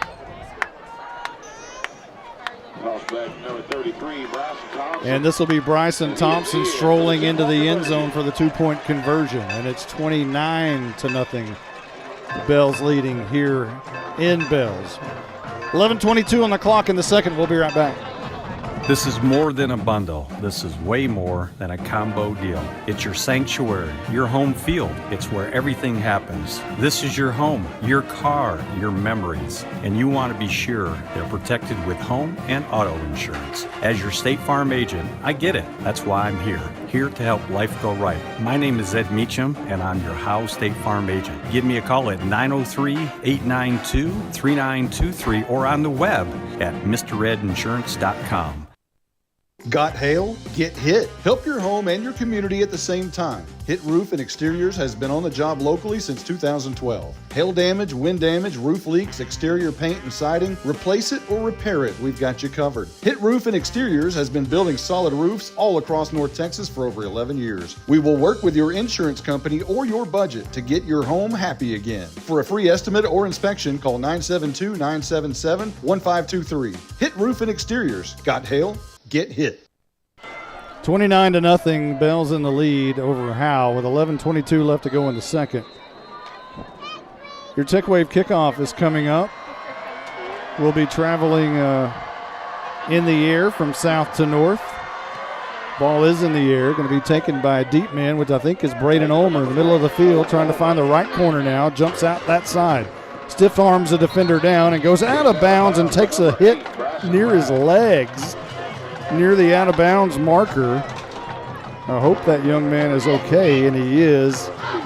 And they'll spot the ball somewhere around the 31-yard line.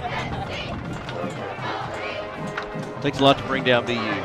Boy, it does. He's a tough football player. Even on a dirty play like that. And you heard on the senior spotlight, he took out Cooper Jones. He ended his season in practice. Wow. The two kids hit head-to-head, apparently, and Cooper said BU was going a little bit faster, apparently.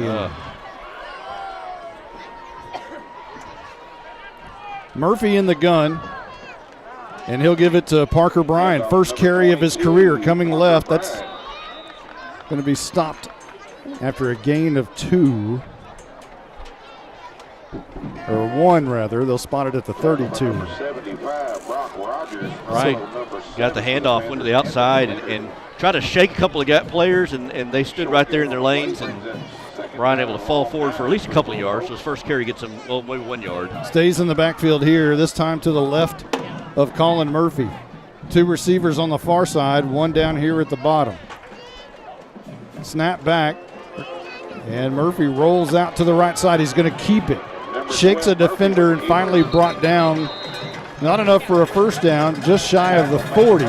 He had his legs taken out from under him, but he gets up okay. They'll spot the ball around the 39-yard line. Need to get to the 41 for a first down.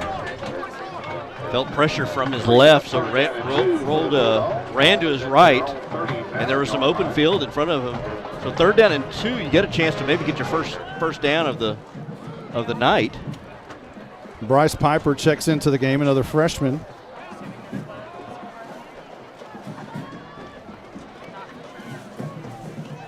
Murphy in the gun.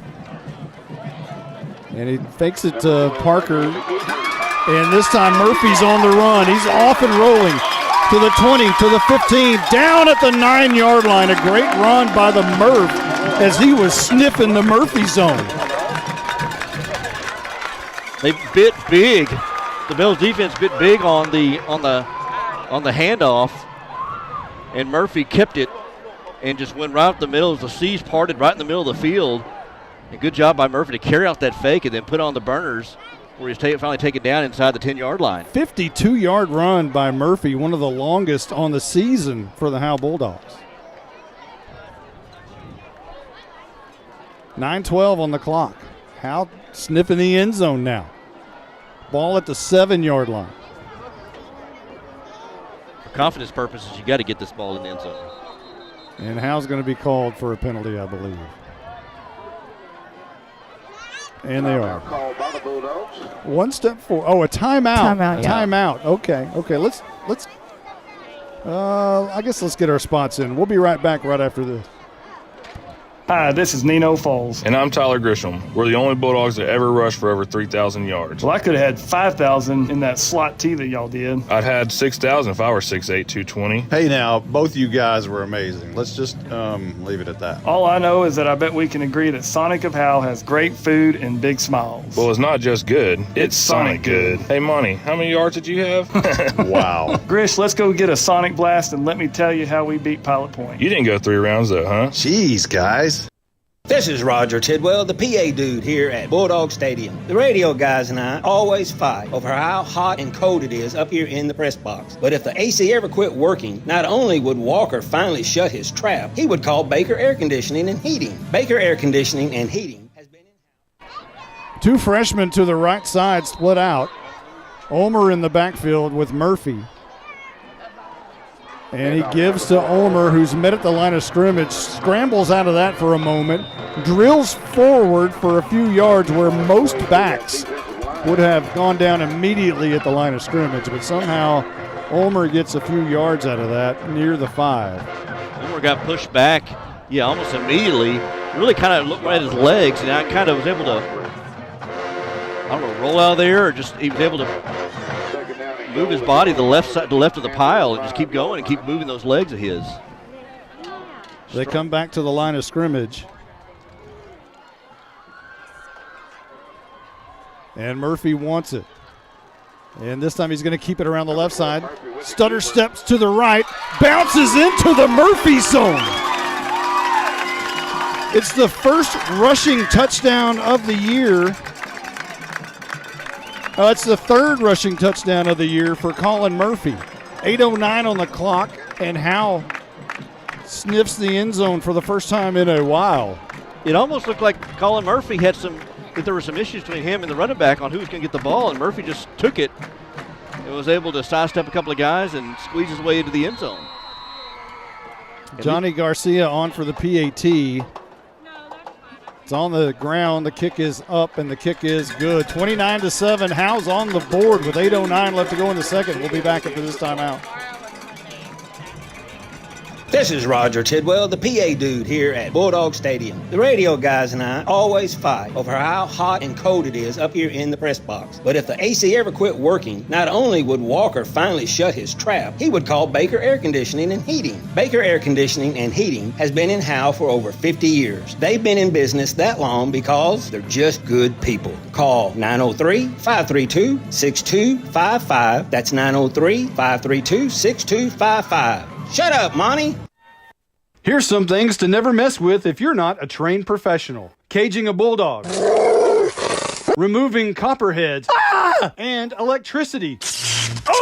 Don't get shocked. Call Rapid Electric. Rapid Electric is here for all your electrical needs. Just like you wouldn't try to become a pro boxer or president. Not a joke. You need a pro to keep your electricity humming. Don't get shocked. Rapid Electric serves the Grayson County area. Call them at 903-421-8100. Welcome back. 29-7. Bell's in the lead. Howe just scored on your hit roof and exterior scoring drive recap. 5 plays, 69 yards. Took 3 minutes and 13 seconds off the clock. It was capped off by a 5-yard touchdown by quarterback Colin Murphy, who hit the Murphy zone. Here's the Tech Wave kickoff. It's going to be in the air. Taken at the 15-yard line, coming up the right side of the field. Making a couple of men miss, and finally brought down by Garrett Rogers just shy of midfield at the 47-yard line. Let's check down with our Night Furniture sideline reporter, Caroline Slauson. Excuse me. Yeah. Sorry, something went down. Y'all mentioned it on that okay. on that last play. That there looked like to be a little fumble with between the quarterback and running back. It was actually a little fumble on snap. Colin did get a good hold on it, which did turn to a little fumble with the running back, but Colin just took over and made it work. It was all good. It's the Colin Murphy show on that one for sure. Bells comes to the line of scrimmage in their slot T. Allen and Thompson in the backfield, and one of the first times tonight Branham wants to throw. He's in trouble. It bounces into Thompson. And now Stutter steps his way out for a good gainer of about 8 yards across midfield. He was in trouble there for a while, but he was actually running into his own offensive lineman and not the defensive lineman of Howe. And Tank Turner was back there and could have made a tackle, but Branham somehow able to escape trouble and make something out of nothing. And just when you think you get them dead to right, they're able to get out of trouble and get an 8-yard gain on that. This is the first possession. Bell started on their own side of the field, but it took them one play to get to the Howe side. Handoff to Allen. Not much there, but he does get the first down to the 43-yard line. And that's what this offense does. If they don't get the 8-yard gain, if they just get 2 or 3 on the first down, then 2 or 3 on the second, 2 or 3 on third, and if they're looking at 4th and 1, 4th and 2, more than likely they're going to go for it. So really, you got 4 downs. You stop them. That's the great thing about the slot T, and that replaces the pass because you get an extra down. Branham goes under center. The dealer this time turns and hands. Howe is right there. Ethan Mayo did a great job of staying at home. Met the ball carrier at the line of scrimmage, which was Helgren. And for one of the few times tonight, no gain for the Bells Panthers. As you said, tremendous job by Mayo playing assignment football, stayed in his lane, and just waited for Helgren. It's interesting watching Branham being the dealer. He gets the snap, and he just very nonchalantly just kind of spins around and hands off with his left hand, hands off to Helgren. The Bells saying they're short of player, and now a timeout's been called. We'll take 1-2. We'll be back in 60 seconds, hopefully. This is Roger Tidwell, the PA dude here at Bulldog Stadium. The radio guys and I always fight over how hot and cold it is up here in the press box. But if the AC ever quit working, not only would Walker finally shut his trap, he would call Baker Air Conditioning and Heating. Baker Air Conditioning and Heating has been in Howe for over 50 years. They've been in business that long because they're just good people. Call 903-532-6255. That's 903-532-6255. Shut up, Monty. All In Custom Gutters and Christmas Lights is proud to sponsor the Pride of Howe High School's Bandsman of the Week. Your hometown Bulldog alumni-owned and operated business is here for all your seamless gutter and outdoor Christmas lights needs. Give them a call at 903-819-9183 and let them make your house shine really bright this Christmas. All In Custom Gutters and Christmas Lights. Give them a call at 903-819-9183. All In Custom Gutters and Christmas Lights. Branham turns and hands to Thompson, or that's it might have been Allen rather. It's again a slot T. It's hard to find out who has the ball, but whoever had it put it on the turf, but was able to recover their own fumble, and that was actually a gain up to the 39-yard line, a gain of 4 on that fumble. Well, Charles Furr, the sophomore little linebacker, came shooting through the gap and hit Branham almost as soon as he caught that, as soon as he was handing that ball off, and so he kind of disrupted the handoff. Branham under center, sends Helgren in motion, handoff to Thompson. Thompson will bowl his way to the 35-yard line. Not enough for a first down, and here's what we're talking about, Justin White. It's 4th down and 3, and you know they're not sending a punting or kicking unit on. Yeah. Normal teams probably wouldn't punt this situation, but definitely Bells and their short yardage offense are definitely not going to. No way. But if you could get a stop right here, this could really reignite this team. Down 29-7. Handoff to Allen. Fighting, can't get it. Short of the first down, and Howe will take over on downs. It'll be at their own 33-yard line, but Howe will turn them away. Now they're saying it might be a measurement. Oh, no, yeah, that's going the other way now. Yeah, they're going to turn them away. No chain pull there, and we almost saw the Karate Kid. Well, he was assisting with the call. He was already pointing the other way as well. Andrew Harvey, defensive coordinator. But good job by that defensive line. Who was that got the Helgren? Was that the one who got the? I think it was Allen who got the carry. Allen, he almost with an extra effort, almost able to get that first down, but Bulldogs bended but did not break, and now they got the ball. Chance to march down this field and maybe kind of make this thing a little bit more interesting. So Bell, starting on their own side of the field, is turned away for the first time. And Howe will start at their own 32.5-yard line. Ulmer in the backfield, and this will be Parker Bryan getting the carry. He's going to lose a couple of yards back to the 31-yard line. He was hit almost immediately around the left edge. It was kind of a high snap, and then Hayden Allen came from the safety spot, coming downhill almost full blast. They were able to take Bryan down almost immediately behind the line of scrimmage. Parker Bryan comes off the field. His dad turns around, has something to say to him, and now brings him over closer to him. As Thornton will split out wide to the right. Strong split out wide to the left. Piper goes out as a slot to the right side. Murphy, a bad exchange and a fumble. The ball's on the turf at the 28-yard line, and Bells has the football.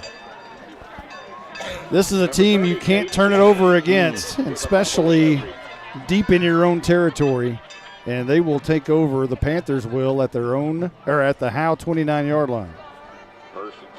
Carolina, I don't know if, could you see that? It looked like more, was that some miscommunication on the snap between him, Murphy and Ulmer?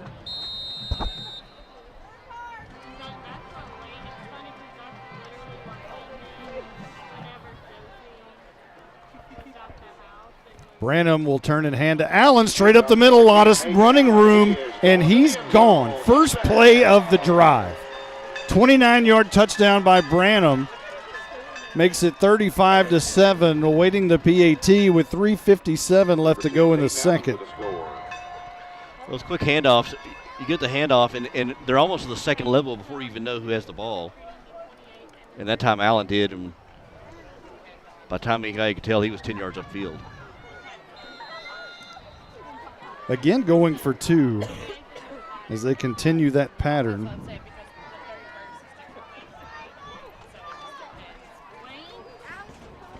Branham under center. Wants to throw backside all alone for the 2-point conversion. And it's 39-7. With 3:57 left to go in the second, we'll be back right after this timeout.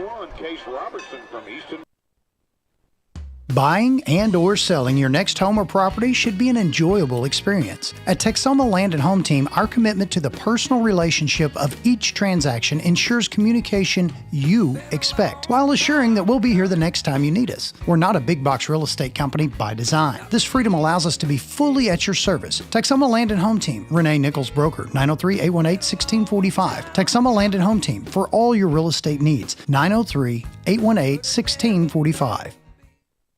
You might know that State Farm agent Corey Hernandez has great service. Corey is your good neighbor after all. But did you know State Farm has surprisingly great rates too? That's right. State Farm agent Corey Hernandez is here to help you select the right protection at the right price. Corey will make sure you understand your State Farm coverages so you'll know what to expect if the unexpected happens. Call State Farm agent Corey Hernandez at 903-893-8400 or visit insurancequotetexoma.com. When you want the real deal, like a good neighbor, State Farm is there. Bryson Wright kicks it off the side of his foot. It's going to be taken and fumbled by Eli Stoner, and I think Bells has it, and they do. Another fumble on special teams, and another turnover on special teams.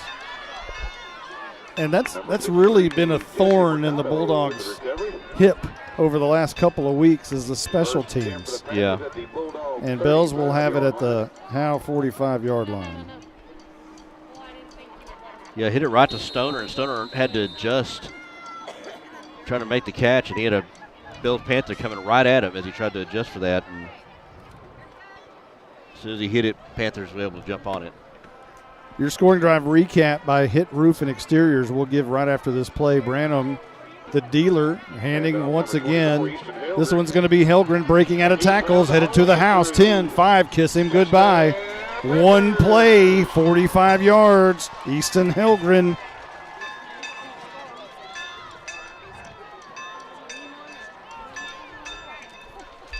There's nothing really complicated about it. It's just inside head off, and he just runs hard. And Bulldogs are just not doing a good job of tackling. He's the kind of guy you're going to have to hit him. You're going to have to wrap up. You're not going to be able to arm tackle him. Third touchdown rushing tonight. He also had a punt return. Right on for the PAT, and it is right down the middle. 3:39 on the clock, 43-7 our new score. We'll be back after this. I'm attorney Micah Belden. Call me now if you've been investigated, arrested, or charged with a crime in North Texas. My number is 903-744-4252. We'll set up a free consultation. You will find out that I'm rough, tough, and I can't get enough. I'm board certified in criminal law by the Texas Board of Legal Specialization, Principal Office, Sherman, Texas. Visit my website at shermancriminallawyer.com.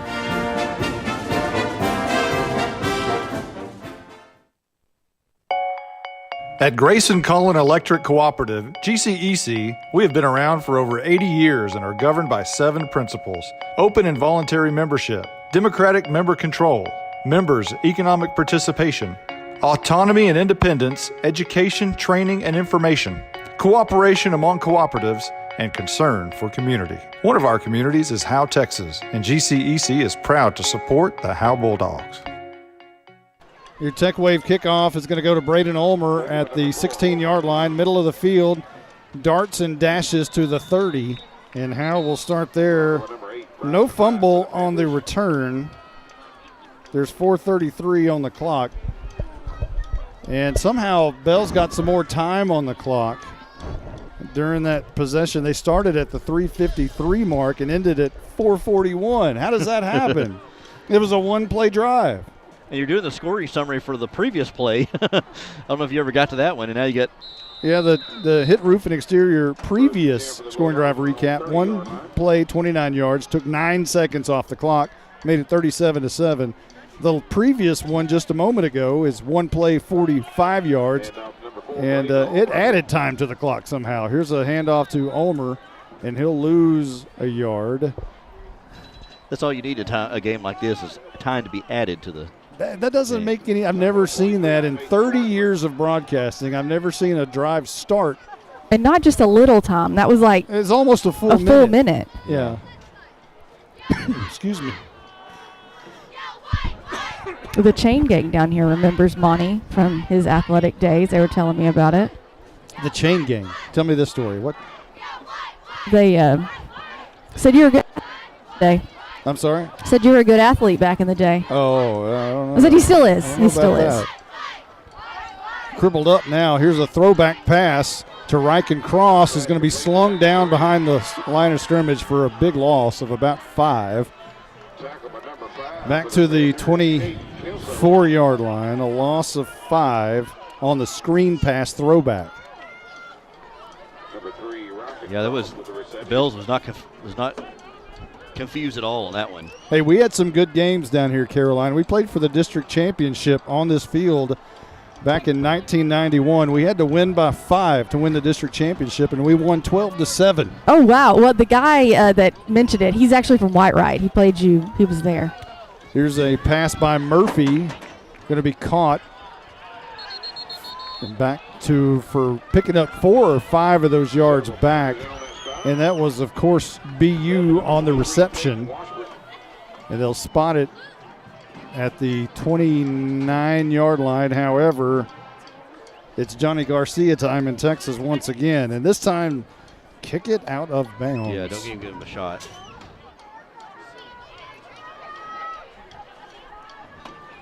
Stoner will be the up man to try to protect.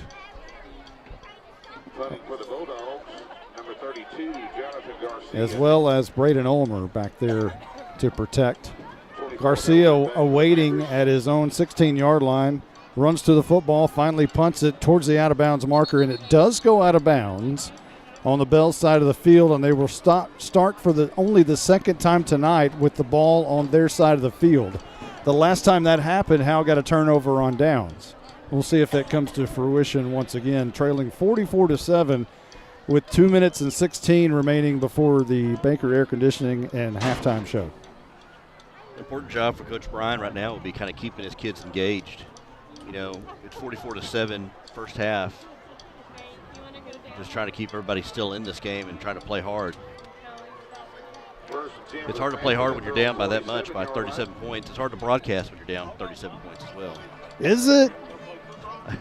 Yeah. Is it not? It gets a little tough. Yeah. Week after week, you put a lot into this every week. Branham, and I know the kids do too, and the coaches certainly do. And here's a handoff to Allen, who will move across midfield. So both times Bells started on their own side of the field. They moved it across the midfield stripe on the very first play. And they'll spot it at the 48-yard line in Howe territory. Branham quickly, and Bells, first man through. Actually, no. They turn around and give it to Helgren. He was trying to be tackled by Murphy, who had him by the arm. They were running running down the sideline arm in arm. He's trying to swing him down, and Helgren able to stay up. 18-yard gain for the Bells Panthers. Will take it to the 30-yard line of Howe. There's a good crowd by Howe tonight, all crammed in here. We'll see what it looks like after the Pride of Howe does their performance. Usually that is the telling crowd moment. They usually pile out of here after the Pride of Howe does their performance. Of course, they've got a great show once again. Already won some big awards. Here is Branham on the backside.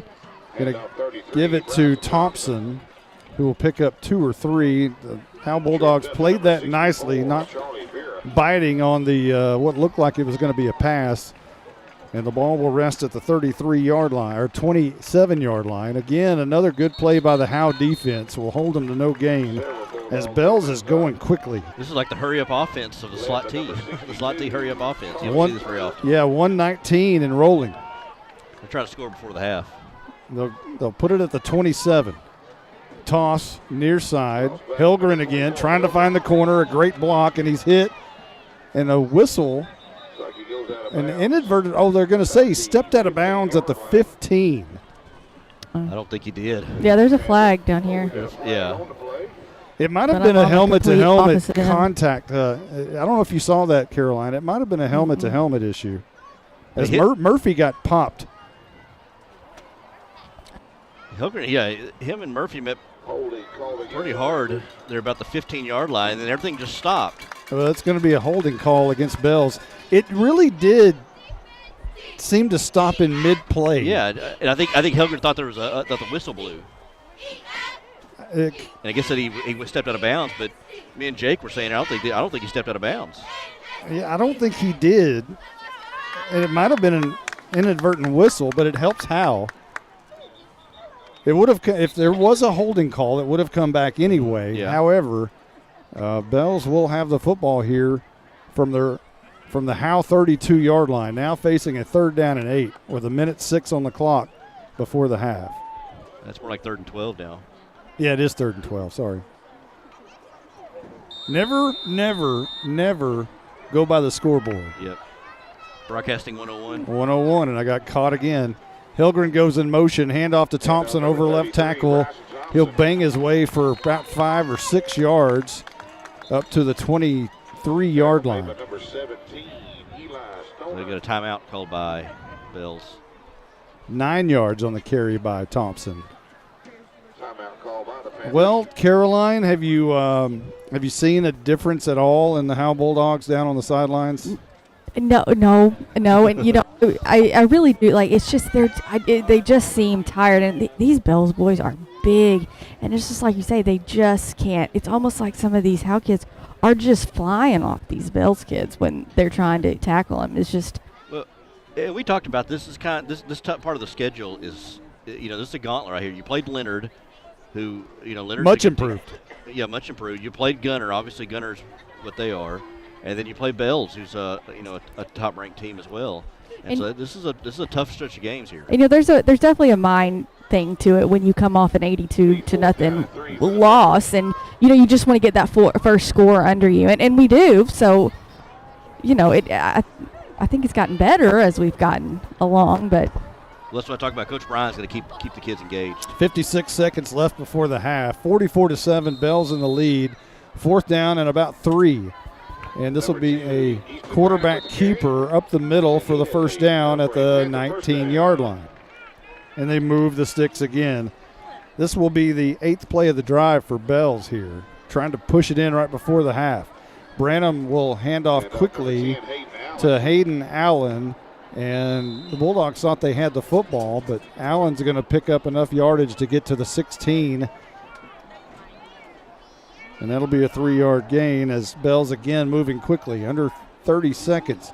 Branham trying to keep it over right guard, bounces it out, and going to be caught in the backfield by Colton Little. Slung down there. Not much of a gain, but does get inside the 15 to the 13-yard line. 14 rather. 2-yard gain. Quickly, here is Helgren around the right side on the 8-hole reverse. He's hit hard, somehow almost bounced out of it. But I believe it was Furr who had him grabbed around the legs. And that will bring up a 4th down as a timeout's been called with 7 seconds remaining before the half. When Dale West was a Howe, did you ever see them go fast like that? Ever kind of like a quick up-tempo type? Yes. As a matter of fact, Howe, what was unique about Dale West during that time is what always comes to mind is the game where they came back. Edgewood. Yeah, and they were down 27-0. Yeah. Did not panic. Did not try to all of a sudden ditch everything they do. Didn't try to throw the football. They just did what they do, marched down the field. Of course, you had some great backs in Grisham, who likes to brag about how many yards he has on our commercials. And Jaden Matthews, a 1,000-yard rusher also. So a lot of really good athletes on that field. And, of course, you had Tanner Hartsfield on defense, but they just stuck to the philosophy and came all the way back from that deficit and won the football game in the first round. Bells is going to attempt a 31-yard field goal. From the right hash, It's a low kick that goes underneath the goalpost and is no good. And no time ran off the clock there.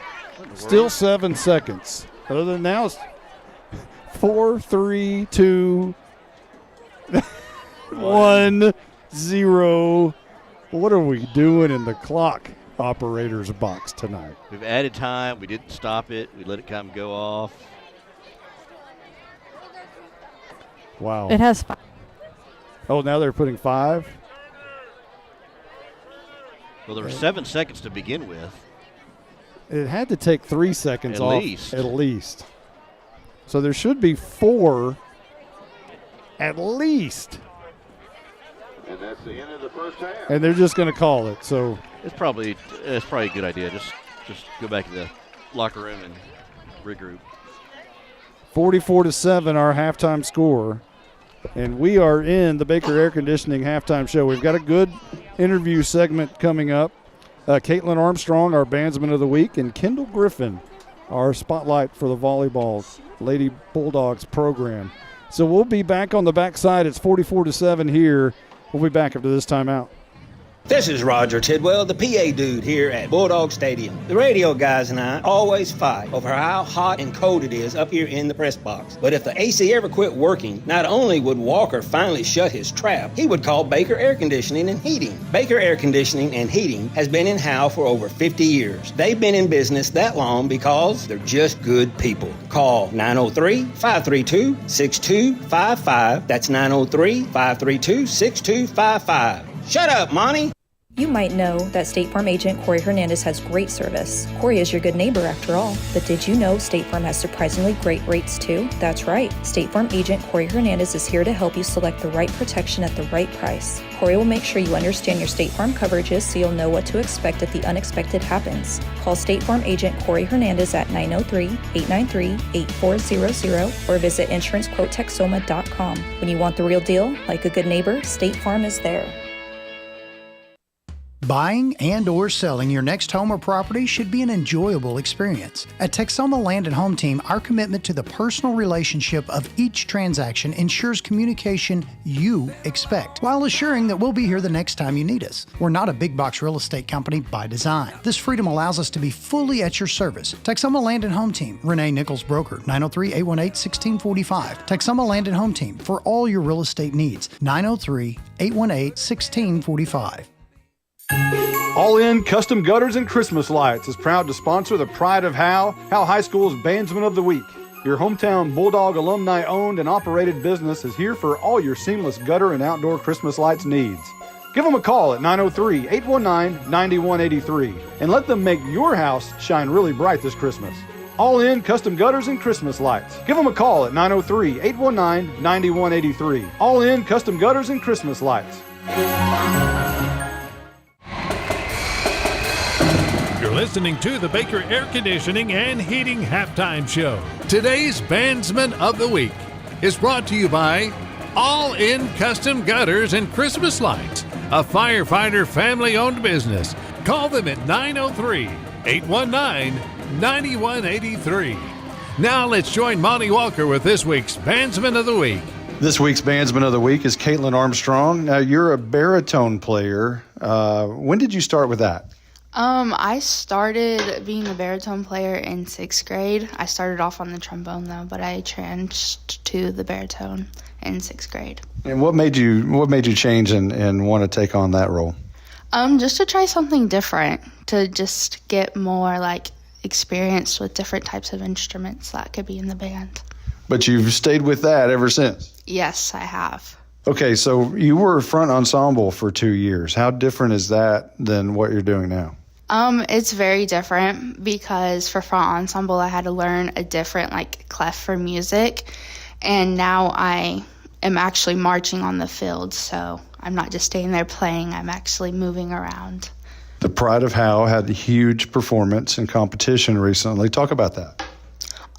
So at first it was a little scary, we were all very nervous, but we persevered and pushed through to the end. And we ended up being very successful, and we all did amazing jobs. Have you always gone to school at Howe? I have. What's your earliest remembrances of Howe Elementary?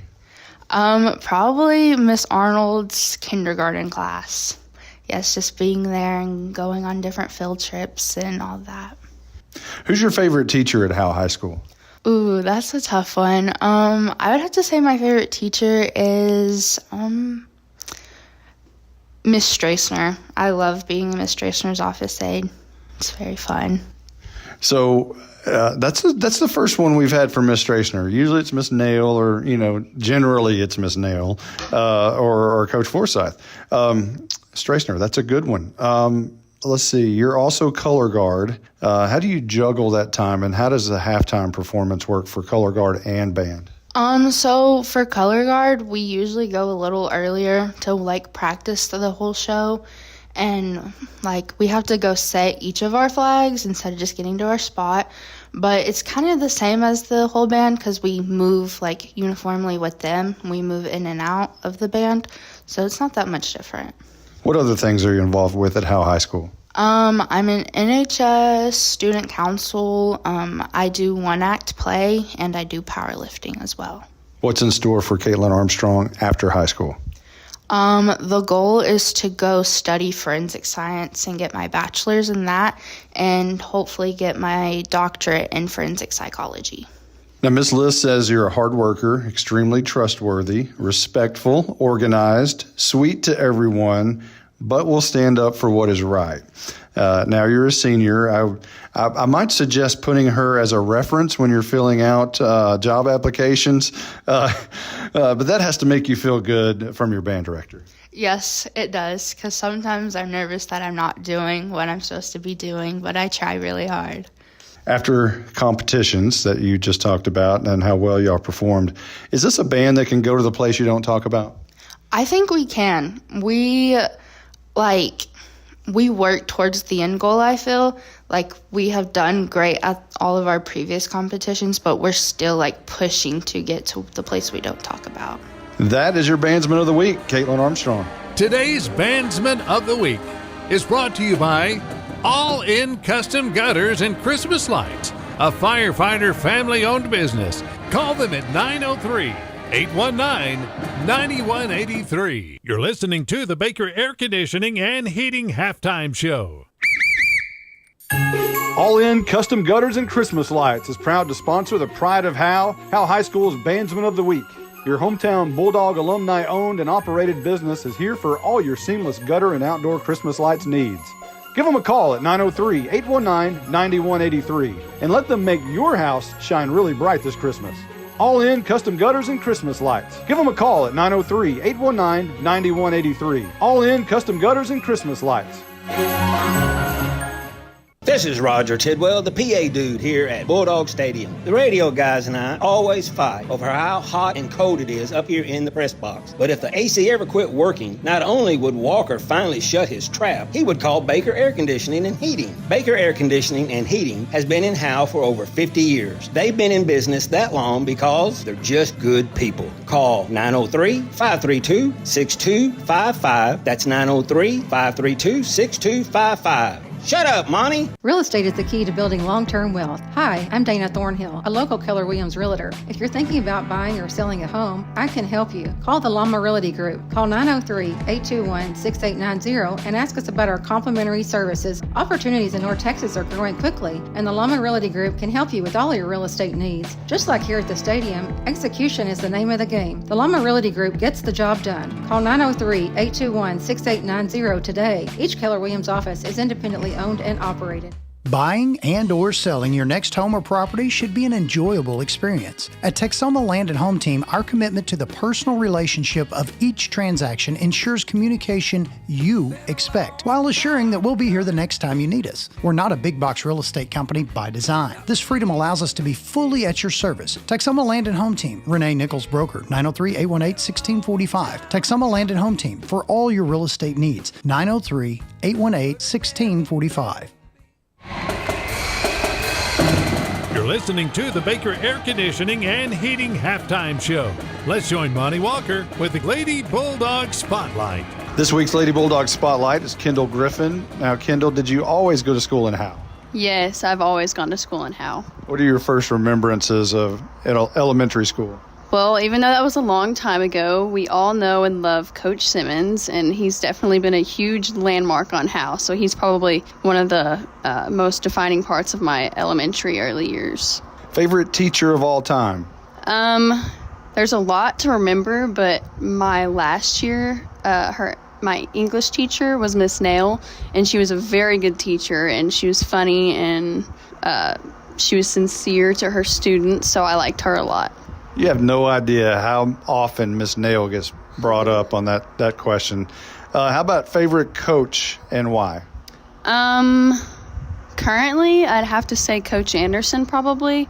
She's made huge improvements to our girls' athletics, and I'm really going to miss her, but she's definitely one of the best. So you've got kind of a crammed school session with your classes in the morning. Not a lot of teachers to choose from in this question, but who's your favorite teacher currently in high school? Maybe I'd have to say Miss Johnson probably. She's very smart, and she helps us excel in AP Calculus, so... So you're not the tallest girl in the world, but you can sky over the net. How do you jump so high? I don't know. I get this question a lot, but I've always been a jumper. I've always been able to jump, but our athletic program has grown a ton in the last couple years. So I think workouts and stuff has helped me build leg muscle up, and which has definitely helped a lot too. Now, you also jump quite a bit in basketball. You're a good basketball player. It seems like you spend most of the time on the floor, though, scrapping for the ball and driving the lane. How bruised up are you after a game? I can get pretty bruised up, but I've always been used to that. I have two older brothers. We've always wrestled around, so that's helped me, and they got me into basketball, actually, but I love it. So what else do you participate at Howe High School? I'm currently running cross country. We go to regionals Monday. It's my first year doing that. And then volleyball, my last game's tomorrow. Then we'll start basketball next week. And then after that, I have track season, and I'm in tennis too. You're pretty busy. What's your role on the volleyball team? I'm typically an outside hitter, but I play all the way around when needed on back row. So just wherever I'm needed, I play. Now, this team has improved by leaps and bounds over the previous Lady Bulldogs volleyball teams. What's been the difference this year? We got a new coach this year, and she's been pretty laid back and, kind of let us as leaders step up and take a huge part in, not controlling the team, but being leaders on the team. And we have 8 seniors this year, so I think our past 4 years have built up to this, and we've been able to show our leadership this year, which I think has helped a lot. That's your Lady Bulldog Spotlight, Kendall Griffin. You're listening to the Baker Air Conditioning and Heating Halftime Show. This is more than a bundle. This is way more than a combo deal. It's your sanctuary, your home field. It's where everything happens. This is your home, your car, your memories. And you want to be sure they're protected with home and auto insurance. As your State Farm agent, I get it. That's why I'm here to help life go right. My name is Ed Meacham, and I'm your Howe State Farm agent. Give me a call at 903-892-3923 or on the web at MrRedInsurance.com. Buying and or selling your next home or property should be an enjoyable experience. At Texoma Land and Home Team, our commitment to the personal relationship of each transaction ensures communication you expect, while assuring that we'll be here the next time you need us. We're not a big box real estate company by design. This freedom allows us to be fully at your service. Texoma Land and Home Team, Renee Nichols Broker, 903-818-1645. Texoma Land and Home Team, for all your real estate needs, 903-818-1645. No one wants to talk about losing a loved one. The grief that is put on your family is troublesome. Scoggins Funeral Home strives to make that most difficult time the easiest. We want your loved one to be sent off in the best way possible, with your wishes at heart. Call us at 903-482-5225 or visit our website at scogginsfuneralhome.com. 903-482-5225. Our location on Van Alstyne Parkway makes everything close for your needs. 903-482-5225. Scoggins Funeral. This is Roger Tidwell, the PA dude here at Bulldog Stadium. The radio guys and I always fight over how hot and cold it is up here in the press box. But if the AC ever quit working, not only would Walker finally shut his trap, he would call Baker Air Conditioning and Heating. Baker Air Conditioning and Heating has been in Howe for over 50 years. They've been in business that long because they're just good people. Call 903-532-6255. That's 903-532-6255. Shut up, Monty. You're listening to the Baker Air Conditioning and Heating Halftime Show. Now let's go back to the stadium with Caroline Slauson, Justin White, Jake Roberts, and Monty Walker. Well, let's recap this first half for you here at Bells, where they lead 44-7. Howe took the football first, deep in their own at their own 6-yard line, and had to punt. Gave it to Bells at the Howe 37. It took them, 3 plays and 63 yards. 3 plays and 37 yards to score. It took a minute 12 off the clock, and the touchdown by Helgren made it 7-0. To find the corner out, and here we go. This is a handoff to the near side, trying to find the corner outside. Does. Strolling into the end zone, Easton Helgren for a 19-yard touchdown, and the Bells Panthers strike first blood with 9:09 left to go in the first quarter. Howe took it on the next possession at their own 30-yard line, but again had to punt. Gave it to Bells with 7:35 on the clock at midfield, and it took them 6 plays to take the 50 yards and took 3:09 off the clock, which ended on this Allen 18-yard touchdown. Handoff to Allen, splits through the defenders on his way for a touchdown. 18 yards for Allen. Hayden Allen on the carry made it 13-0 after a failed PAT. Left 4:26 on the clock, gave it back to Howe. They ended up having to punt it away, and just as last week, the punt return team did not do so well. High snap, he goes up for it, runs, and kicks an end-over-end kick that's going to take one big hop, and now it's going to be taken on the run. Look out here, the punt return team again. This is Easton Helgren down the sideline, breaks another tackle on his way for a touchdown. 42 yards on a punt return for Bells, and that made it 21-0 after the 2-point conversion to get back on track. Left 2:23 on the clock in the first. Howe's next possession started at their own 30, which ended in another punt. Bells took it to start the second quarter at the Howe 26-yard line. It took 2 plays to score, 26 yards on the drive. It took a minute 38 off the clock, and it was they kind of Helgren slowly again. grind you down. Branham to Helgren around the left side, and once again, some Bulldogs got blown up on the end of that play, and Helgren strolls in from 22 yards out. That made it 29-0. Bells in the lead at that point with 11:22 left to go in quarter number 2 after the 2-point conversion. Howe did finally get on the board. They started at their own 31-yard line and drove 5 plays, 69 yards. Took them 3 minutes and 13 seconds to do so, and it ended with a Colin Murphy touchdown. And Murphy wants it. And this time he's going to keep it around the left side. Stutter steps to the right, bounces into the Murphy zone. It's the first rushing touchdown of the year. That's the third, actually, for Colin Murphy, and it made it 29-7 at that point in the football game in the second quarter.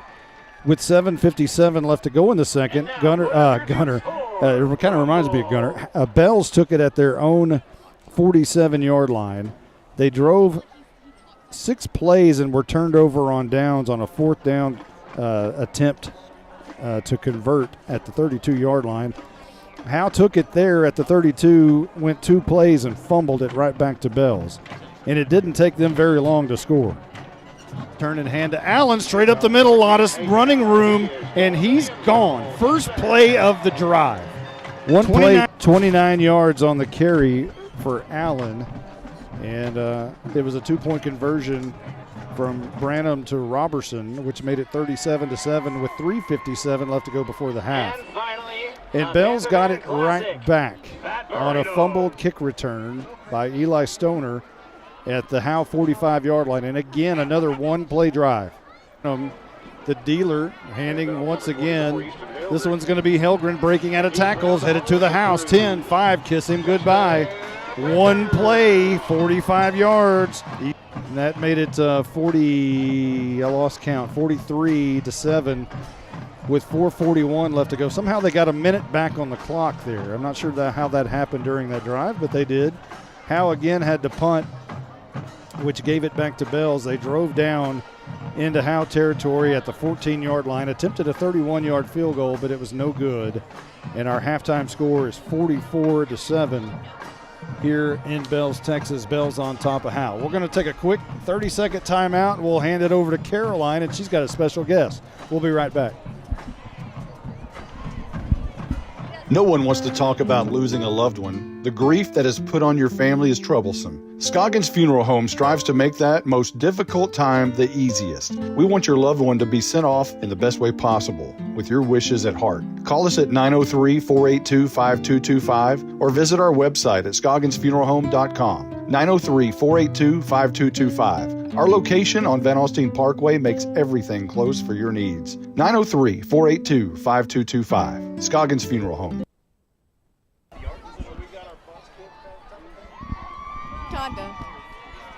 Oh, hey, welcome back to Panther Stadium. It's my first time here. 44-7 at the half. Bells on top of, are you on with me, Jake? On top of Howe. Yeah, I'm here. So I know there isn't much to talk about, but I had mentioned earlier introducing your 2023 Bells during the second quarter that these Bells guys are they're big. They're big. I asked one of the guys, the chain gang down there, I said, what do y'all feed them? Because they're big. They are big. And I know that we brought up several from JV, and, we've got to start somewhere, obviously. Yeah. But it is almost, they just can't tackle them. Yeah, it feels as if Howe's not even, on the same level. For the second week in a row, it feels like that. And I think, coming into this week, you kind of expected at least a little bit of a more even playing field, but then getting punched in the mouth like that, going down 29-0 so instantly. Early, it's just deflating. Yeah, and coming off the loss last week and then this, it's just not that's hard. That's hard. Yeah. I just don't again, like you said, there's not really much we can really say. We can sit here and say. Yeah, I know that the O-line, they're really having problems with that. But it's just a tough situation, especially for broadcasting. Well, especially for everyone, but for broadcasting, because it's how much can we go over this? So, let's do some scores around the area. We will look at Whitewright. They're in Trenton today, 17-27. Trenton on top of that one. Leonard and Blue Ridge, 25-13. Leonard on top at home in that one. Tom Bean at home tonight playing Alvord, 21-7. Tom Bean winning at the half there. Anna doing work again tonight, 44-6. Nevada. Gunner against Lone Oak, 41-0. Gunner winning at home. Still the second quarter in that one. And then 49-0. Melissa winning at home at the half against Greenville. So we'll take a break and then come back with some stats and keep it going. It is 44-7 here at Panther Stadium. Bells on top of Howe at the half. No one wants to talk about losing a loved one. The grief that is put on your family is troublesome. Scoggins Funeral Home strives to make that most difficult time the easiest. We want your loved one to be sent off in the best way possible, with your wishes at heart. Call us at 903-482-5225 or visit our website at scogginsfuneralhome.com. 903-482-5225. Our location on Van Alstyne Parkway makes everything close for your needs. 903-482-5225. Scoggins Funeral Home. Who's your local plumber? Brother Plumber. It's good to know someone local and someone you can trust when your home or office drops the ball. Main line break, 15 yards. Brother Plumber is plumb professional and serves not only Howe, but also all of Grayson County. And you can save yourself 10% if you mention Go Bulldogs. Visit us online at brotherplumber.com. We'd love to help. Brother Plumber is one call away at 469-968-4487. Visit us online at brotherplumber.com. Remember, Go Bulldogs. At Independent Financial, supporting our community is at the heart of what we do, which is why we are pleased to support the Howe Bulldogs. Investing in others and helping our neighbors thrive is what we do, and our friendly, knowledgeable banking team is rooting for you in your financial success. Whether you're saving for college, planning for your family's future, or working to grow your business, we'd love to help you accomplish your goals. Come see us at our location on South Denny or visit us at ifinancial.com. Go Bulldogs! We're cheering for a winning season. Member FDIC. Welcome back to Bells, Texas. Bells over Howe 44-7 at the half. And I think we have some stats that we're going to do now. Are you ready down there? Yeah. Can you hear me? I can hear you. Okay. So for the Bulldogs right now, they have a total of 2 first downs for the first half. Total of 63 yards offense right now. The rushing, the 15 rushes for 61 yards. And passing, they're actually have completed 5 out of 7 passes, but it's only for 2 yards. So I guess one of the positive things we got is last week against Gunner we were at the negatives, so at least we do have 63 yards. As far as individual goes, Colin Murphy has 7 rushes for 54 yards, and we know one of those is 52 yards. He's got 1 TD and unfortunately 1 fumble.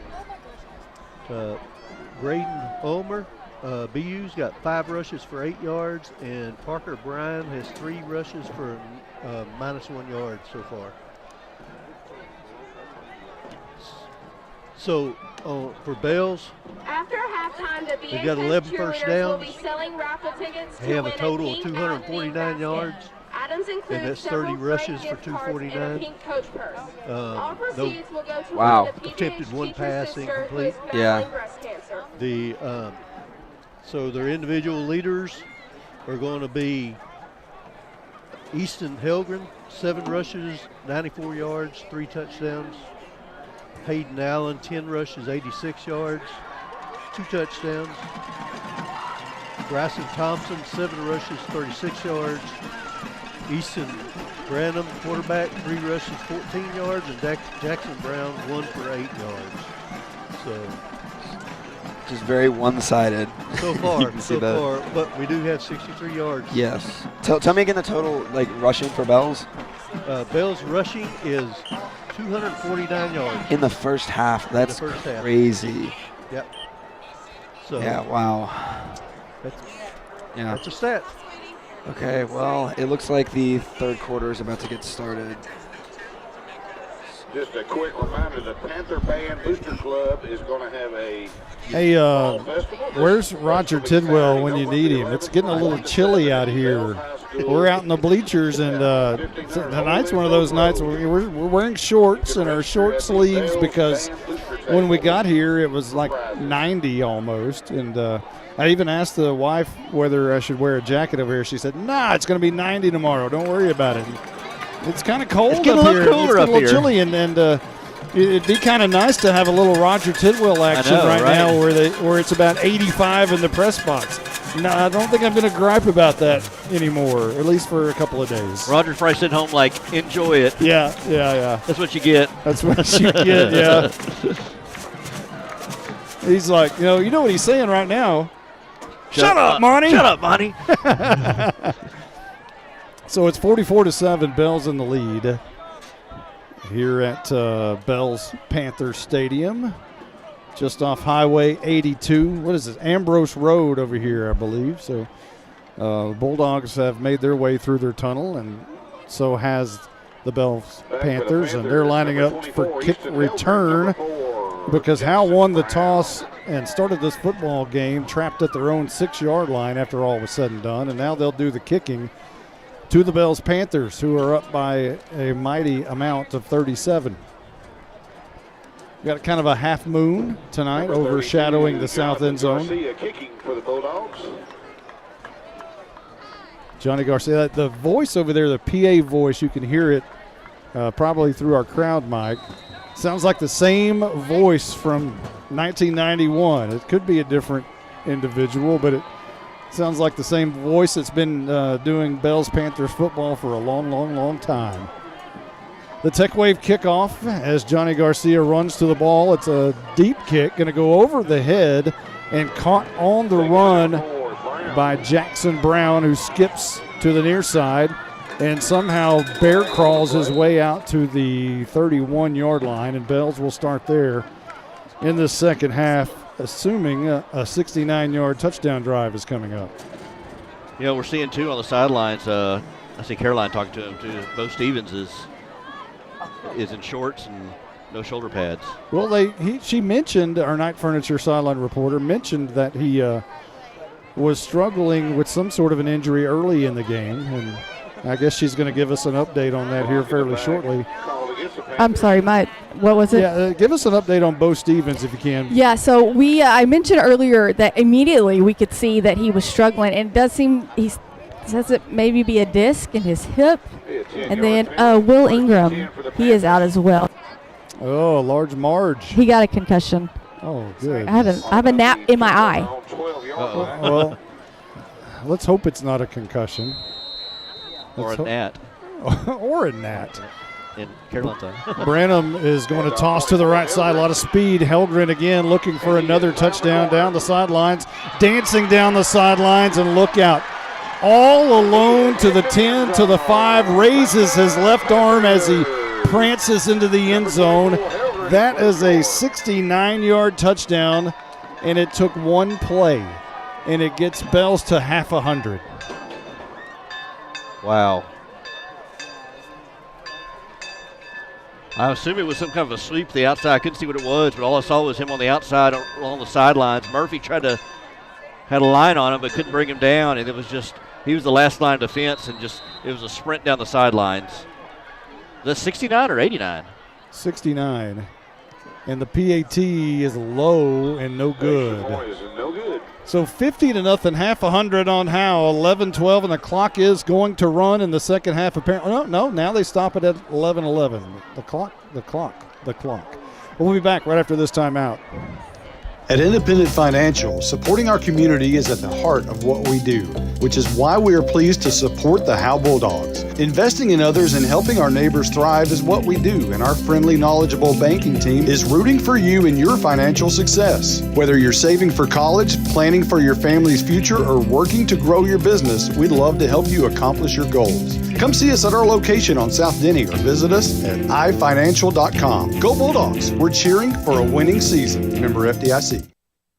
Real estate is the key to building long-term wealth. Hi, I'm Dana Thornhill, a local Keller Williams realtor. If you're thinking about buying or selling a home, I can help you. Call the Llama Realty Group. Call 903-821-6890 and ask us about our complimentary services. Opportunities in North Texas are growing quickly, and the Llama Realty Group can help you with all your real estate needs. Just like here at the stadium, execution is the name of the game. The Llama Realty Group gets the job done. Call 903-821-6890 today. Each Keller Williams office is independently owned and operated. Cross takes the Tech Wave kickoff, and will go down fairly quickly after he finally picked it up. Had a hard time picking it up off the turf, and when he finally did, he had a lot of speed, of course, but he'll be trapped at about the 24-yard line is where Howe will start their first possession of the second half. 11:02 on the clock. Your hit roof and exterior scoring drive recap. One play, 69 yards for Bells. Took 49 seconds off the clock.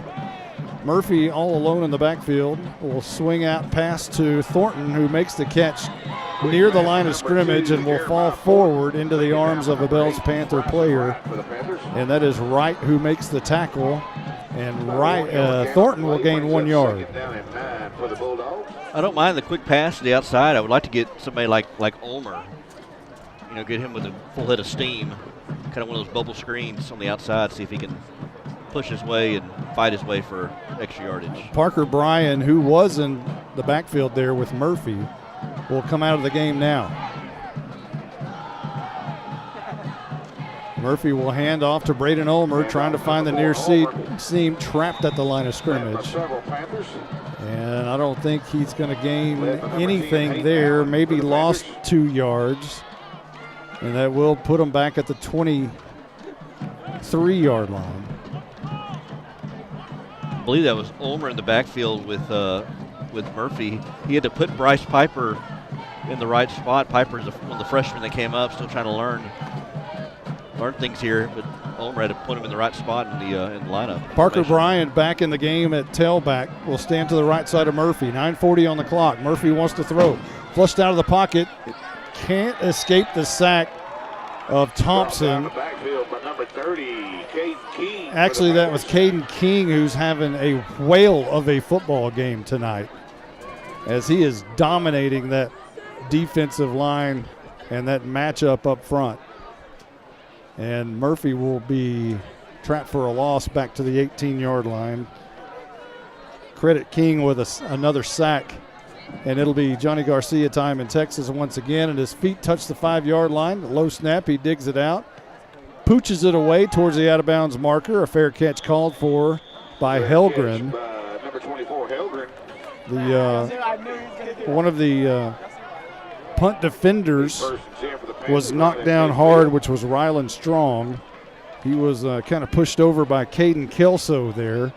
And Strong was a little upset when he got up, but that's part of the game. Welcome to varsity. Yeah, these freshmen are kind of baptism by fire here as they are thrown to the wolves against a top 10 ranked team in Bells. 8:51 on the clock as defensive Howe awaits the Bells Panthers to come back on the field, and they do. It's 50-7. Bells in the lead with 8:51 left to go in the third. Branham will go under center. And a slot tee so familiar to Howe fans, he'll hand off to the first man through, which I think was Helgren. Or was it not? No, a new running back into the game for the Bells Panthers, and that was Jackson Brown on the carry. And that'll be a gain of a couple across midfield to the 48-yard line. Jackson Brown is one of 2 freshmen on this Bells team. Him and Blake Reeves. The only freshman on this Panther team. Good crowd for Bells tonight, as they usually do pack them in here pretty good. But some of them have left. Howe's crowd has stayed around. The ball's on the turf. Howe tries to fight for it, but a lot of maroon jerseys. And Bryce Piper comes up with the fumble recovery. Raises it above his head to show the Howe crowd. The freshman very happy there, and he makes a big play and turns Bells away. And Howe will have it at the Bells' 49-yard line. Piper came up with that recovery, and it looked like Lion King, where it holds up the baby cub to the whole tribe, the whole countryside. He pulls the football up to the Howe crowd. You've got a little one, don't you? I do. I've watched it a few times. 8:10 on the clock. Handoff coming near side is Parker Bryan, and he's going to be trapped behind the line of scrimmage. As a nice play back there by Caden King again to run him down from the backside. Number 30, Caden King with the stop. And Howe goes backwards from the Bells 49 to their own 48. 2 receivers to either side. Thornton and Strong split out wide. Murphy wants to throw.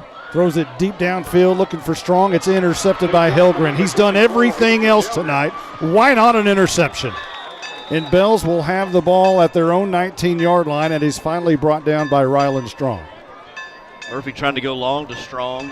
The Panther football, 1st and 10 at the and Helgren playing center field. Back there is a safety spot. Come over and intercepted the pass right there in front of Strong. Give the credit to the Bulldogs for at least just trying to take a shot downfield. But Helgren doing a good job in coverage. Murphy, who had 3 interceptions a week ago, throws his 4th here in 2 weeks. but trying to make something happen. So here come the Bells Panthers from their own 19-yard line. A handoff. Finally going to be wrapped up. Jackson Brown will make it to the 24-yard line. I think Colton Little was there to make the stop. 5-yard gain. Clock can't roll fast enough, can it, Jake Roberts? It cannot. It sure cannot. And I'm kind of surprised they're not just letting the clock run here. More than it usually does. We're under 7 minutes now, left in the third. Unfortunately, we have a lot of experience to do games like this. Oh, it's a pretty good gainer of about 5 yards, but off the ball, Charles Furr leveled Branham, and I'm not talking just barely hit him or hit him hard. He leveled Branham in the backfield. But Branham was able to get the handoff. And Branham was feeling it. That's the second time we've seen Furr shoot through the gap and just hit Branham. Branham's very, and that's part of being the dealer. He's very nonchalant back there with the handoff. But Furr came full blast and just knocked Branham back. Furr wears the number 34. He looked a little bit like Ty Portman. Here's a handoff up the middle. Quickly escaping tacklers is Easton Branham, the quarterback, and he makes it to the Howe side of the field at the 43-yard line. And Branham just gets that snap. He just goes straight ahead. I mean, before you know it, he's 5-7 yards up the field. And that's what this offense does. It's just you got so many different misdirections and sweeps and just different ball carriers. You got to be able to keep an eye on who's got the ball. A 36-yard run right there, thereabouts. Branham will hand off to Jackson Brown. Left side is going to be brought down by Colton Little, who's starting to rack up some tackles tonight. The Bells. These tackles are looking a lot better this half. Yeah, they are. I got to tell you. Colton Little, no stranger to Bells, Texas, for sure, as the clock hits 5:11. By the way, a shameless plug for a restaurant over here, 1836. If anyone has not tried that, you might want to go grab their burger over there. It 1836. Is fabulous. Here in Bells? Here in Bells. Okay. Branham, handoff. That's going to be Brown again, gang tackled by Piper and Tank Turner. And a short gain there will bring up 3rd and 3, it appears, from the 42-yard line of Howe. 3rd and 3 for the Panthers. Chance here for this defense to get off the field, but against 3rd down, 3rd and 3, and they'll be going for it on 4th down. I'm going to hand it to the Howe crowd. They have stayed around. They really have in this second half, down 50-7. Branham sends a man in motion, but he'll hand off to the first man through. Tank Turner again there. Colton Little again there. I don't believe it's enough for a first, but it's going to be close to set up a 4th and 1, and it was right on the carry. Bryson Wright, and it'll be 4th and less than a yard. Yes, 4th and inches, really. For the Panthers, ball at the Bulldog 40-yard line. Needing to get to the 39 and maybe 39.9. They're at the 40. 3:37 on the clock, and it's rolling. And Bells is in no hurry. Branham will hand off to Jackson Brown, who has the first down by about 3 yards. Tackled by Michael Weimer. Tackle made by number 65 for the Bulldogs, Michael Weimer. And with 3:22 on the clock, we'll reset with a new set of downs for Bells at the 35-yard line. So I got a new pen last week. Okay. And I really like it because it writes really well. I love this pen. You had to do a lot of writing last week. However, with this pen, it's bad luck. 132-7. Handoff on the 8-hole reverse coming near side. On the carry is Blake Reeves for Bells. And I believe that's going to be a first down run, if not right at it. In normal circumstances, people will be like, okay, 132-7, is that over like 5, 6, 7 games? No, that's over 2 games. Well, that's over, a game and a half, really. 7 quarters? Yeah. 6.5 quarters. Yeah. 2:22 on the clock. It'll be second down and 1 as he was not able to get enough for the first. Just almost there at the 26-yard line. Branham comes to the line of scrimmage, will hand off to Brown, who has the first down. At the 24-yard line, a gain of 2 perhaps for Bells. As they're slowing it down, and Howe's defense is starting to speed up a little bit along that defensive line. Yeah. Playing much better in the second half. Again, we talked about Coach Bryan trying to keep everybody engaged, still in the game, not to give up. And they're still out there hustling, still out there trying to tackle. Seeing Ricky Ake out there for the Howe Bulldogs, the trainer, 35th year. There's a picture of him from that 1991 game on the sidelines here. There's a handoff to Brown again, met by Tank Turner. He drags Turner and another couple of white jerseys with him for a few yards. But Ricky Ake in that picture standing just like he is right now, except he was down about the 15-yard line over here. Of course, back then it was a grass field. It was a November game, and it was a yellow grass, and everything was for the marbles that night. And get this, so everything, it's such an important game that night, right? And one of our teammates who was basically relegated to kick and kick return, but those are very important roles as we hit second down and 10. This is, once again, Reeves on the carry, trying to fight his way through. Finally does. Another first down for Bells inside the 10, at about the 6. Gain of about 18. But that night, we got over here in the locker room, which I believe is the same locker room they're in now. And we got over here, and one of our players, and I won't mention his name, but he said, "Coach, I forgot my pants." Oh, man.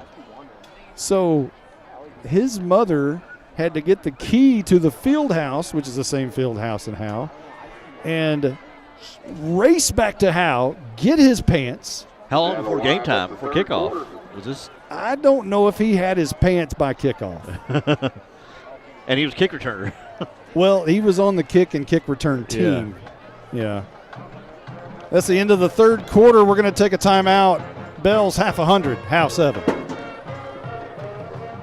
This is more than a bundle. This is way more than a combo deal. It's your sanctuary, your home field. It's where everything happens. This is your home, your car, your memories. And you want to be sure they're protected with home and auto insurance. As your State Farm agent, I get it. That's why I'm here to help life go right. My name is Ed Meacham, and I'm your Howe State Farm agent. Give me a call at 903-892-3923 or on the web at MrRedInsurance.com.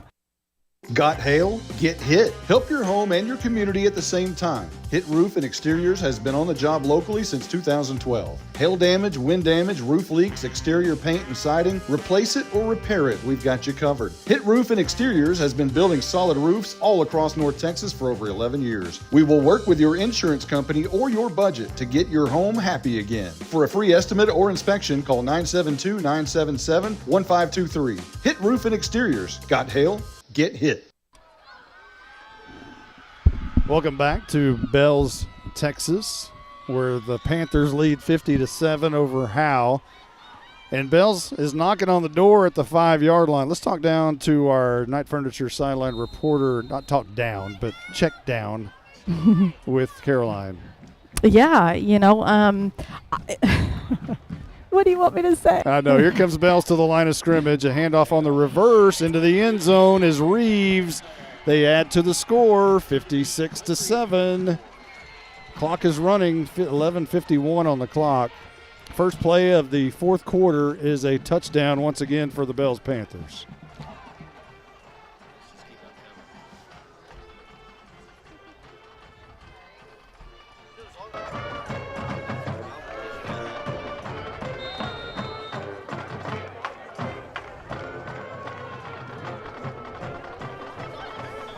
The extra point is no good. Well, the extra point is no good, and it remains 56-7. We'll take a quick timeout. We'll be right back right after this. Hi, this is Nino Foles. And I'm Tyler Grisham. We're the only Bulldogs that ever rushed for over 3,000 yards. Well, I could have had 5,000 in that slot T that y'all did. I'd had 6,000 if I were 6'8", 220. Hey, now, both you guys were amazing. Let's just leave it at that. All I know is that I bet we can agree that Sonic of Howe has great food and big smiles. Well, it's not just good. It's Sonic good. Hey, Monty, how many yards did you have? Wow. Grish, let's go get a Sonic Blast and let me tell you how we beat Pilot Point. You didn't go 3 rounds, though, huh? Jeez, guys.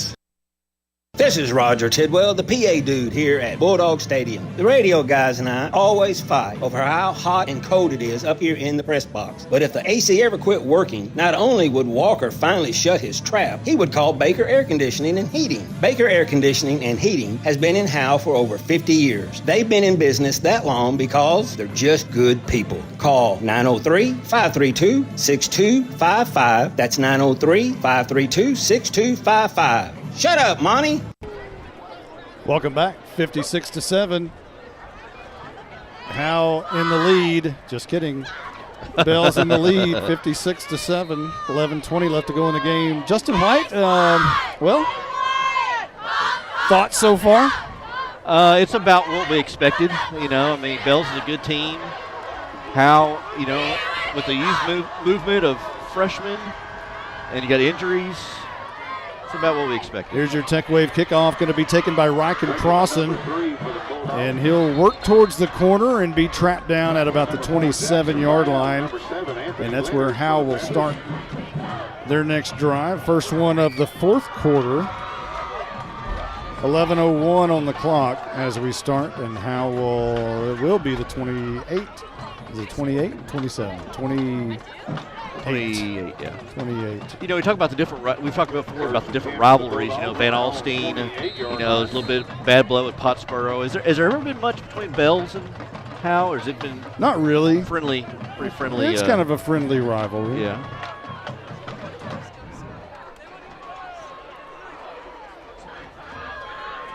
Here's a swing out pass almost picked off by Robertson as Murphy was trying to hit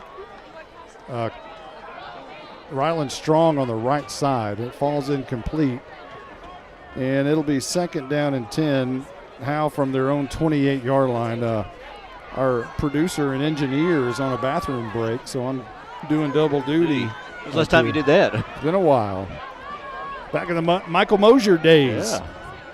High snap, and here's a handoff to Parker Bryan. Looking for a block, didn't get it, but he does slice through anyway on a pretty good run up to the 37-yard line, which sets up a third, or 36 is where they'll spot it. Sets up a third and about 2 for Howe. As, some good running room there for Bryan. If he had that one seal block, he could have gone quite a ways. Yeah, he had a pretty good little seam. We saw a little bit of speed there, had both hands on the ball. I know that Dad had to be talked to about make sure you at least protect the ball. So he'll get another down here to try to pick up the first. He'll get another carry. Coming near side, trying to cut it up, and he slides down right at the stick, and he's not going to be able to pick up the first down. He had plenty of room to do it, but his feet went out from underneath him on the turf. And it'll be 4th and 1 for Howe as Bryan picks up a yard to the 37. He clearly had the first down. He did. He just couldn't. As he tried to cut inside a little bit, turn a corner, leg came out from under it. They're going to go for it on 4th and 1 from their own 37-yard line. Bryan still in the game to the right side of Murphy. He's going to get they're going to fake it to him. He probably should have handed it to him because Murphy is going to get murdered at the 31-yard line. And they will obviously not pick up the first down, and Bells will take over at the Howe 34-yard line. Number 52, Josh Cordell, the sophomore defensive end, was sitting right there waiting for Murphy in case he was playing assignment football and waited for Murphy in case he kept it. Murphy decided to keep it. Cordell was all over him. Clock is going to run from here on out, it appears. 8:03 on the clock, and it is not stopped during this timeout as the defensive Howe is waiting for some players to get out on the field. Dylan Patterson and Tank Turner were chit-chatting over here apparently, and they yelled at them to get in the game, and they do. And they call it timeout. And I don't think everybody was out there. Charlie Vera didn't make it out on the field either. Timeout call by the Bulldogs. So Howe calls a timeout just to get their players on the field. That does stop the clock at 7:37. Just another quick reminder, the Panther Band Booster Club. There must have been a pretty long line at the restroom. Jake Roberts strolls. Not in a hurry here. Not in a hurry. I mean, would you be? No. Not at this point. We're going to take it. You know, he does all the halftime. You know, Jake's become a very valuable piece. He is. We had a Blake Burnett sighting tonight as well. Yeah, Blizzard decided they're on a bye week over in Bonham. And sporting the Bonham cap. Hey, he was in a whole lot more hurry going that way. He was in a hurry getting out. Not so much coming back. As Jake Roberts does finally come back. Are you out of breath? I mean, he took a nice, easy stroll back. I mean, he kind of sprinted there, but made up for it on the way back, I guess. It's kind of like, hey, I didn't get a break during halftime, so you got to go. We were bragging on you about how valuable you are to our broadcast. Trey was talking my ear off, so. Oh, you got stopped by Trey. Yeah. Ice Trey. He's down there right now on the fence. Found someone else to. Back to action. Handoff to Brown, who cuts it up the left, dives forward to pick up another 3 yards perhaps on the Superman dive up to the 26-yard line of Howe. Close to a first down, but 8 yards on the pickup, and Bells will need 2 to convert on second down. 7:14 as the clock, again, will roll the rest of the game. Jake Roberts said 9:30 we'd be out of here. He's not too far off.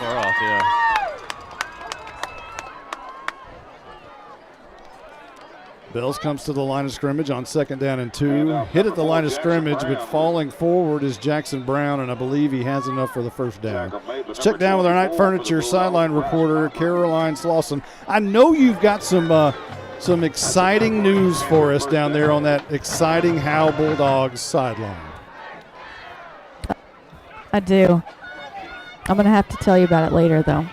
Yeah, we got to wait? Yeah. Yep. It's too much. Oh, yeah, there's time right now. Wow. Oh, there's time. Great. No. Does this involve TikTok? Yeah, we do. I do have a new TikTok for us to do, so be on the lookout for that. Here's Branham. Hand off to the near side. Reeves again cuts it up to the middle of the field. Sprinting towards the pylon. He's in. Touchdown Bells. They head over the 60 mark here at Panther Stadium with 6:09 on the clock. You got so many different players that can insert, kind of plug and play. Reeves, we talked about, he's one of the only freshmen on this team. Do we have Blue Ridge or Lono next week? Blue Ridge. Blue Ridge. Blue Ridge and green. Just drive you crazy. It doesn't make any sense. None. The kick by Wright is good, which makes it 63-7. That is the most points Bells has ever scored on Howe. And again, before last week, 71 was the most ever scored on Howe. 63-7, 5:56 left to go. We'll be back after this timeout. Hi, this is Nino Foles. And I'm Tyler Grisham. We're the only Bulldogs that ever rushed for over 3,000 yards. Well, I could have had 5,000 You might know in that State Farm agent Corey Hernandez has great service. Corey is your good neighbor after all. But did you know State Farm has surprisingly great rates too? That's right. State Farm agent Corey Hernandez is here to help you select the right protection at the right price. Corey will make sure you understand your State Farm coverages so you'll know what to expect if the unexpected happens. Call State Farm agent Corey Hernandez at 903-893-8400 or visit insurancequotetexoma.com. When you want the real deal, like a good neighbor, State Farm is there. I'm attorney Micah Belden. Call me now if you've been investigated, arrested, or charged with a crime in North Texas. My number is 903-744-4252. We'll set up a free consultation. You will find out that I'm rough, tough, and I can't get enough. I'm board certified in criminal law by the Texas Board of Legal Specialization, Principal Office, Sherman, Texas. Visit my website at shermancriminallawyer.com.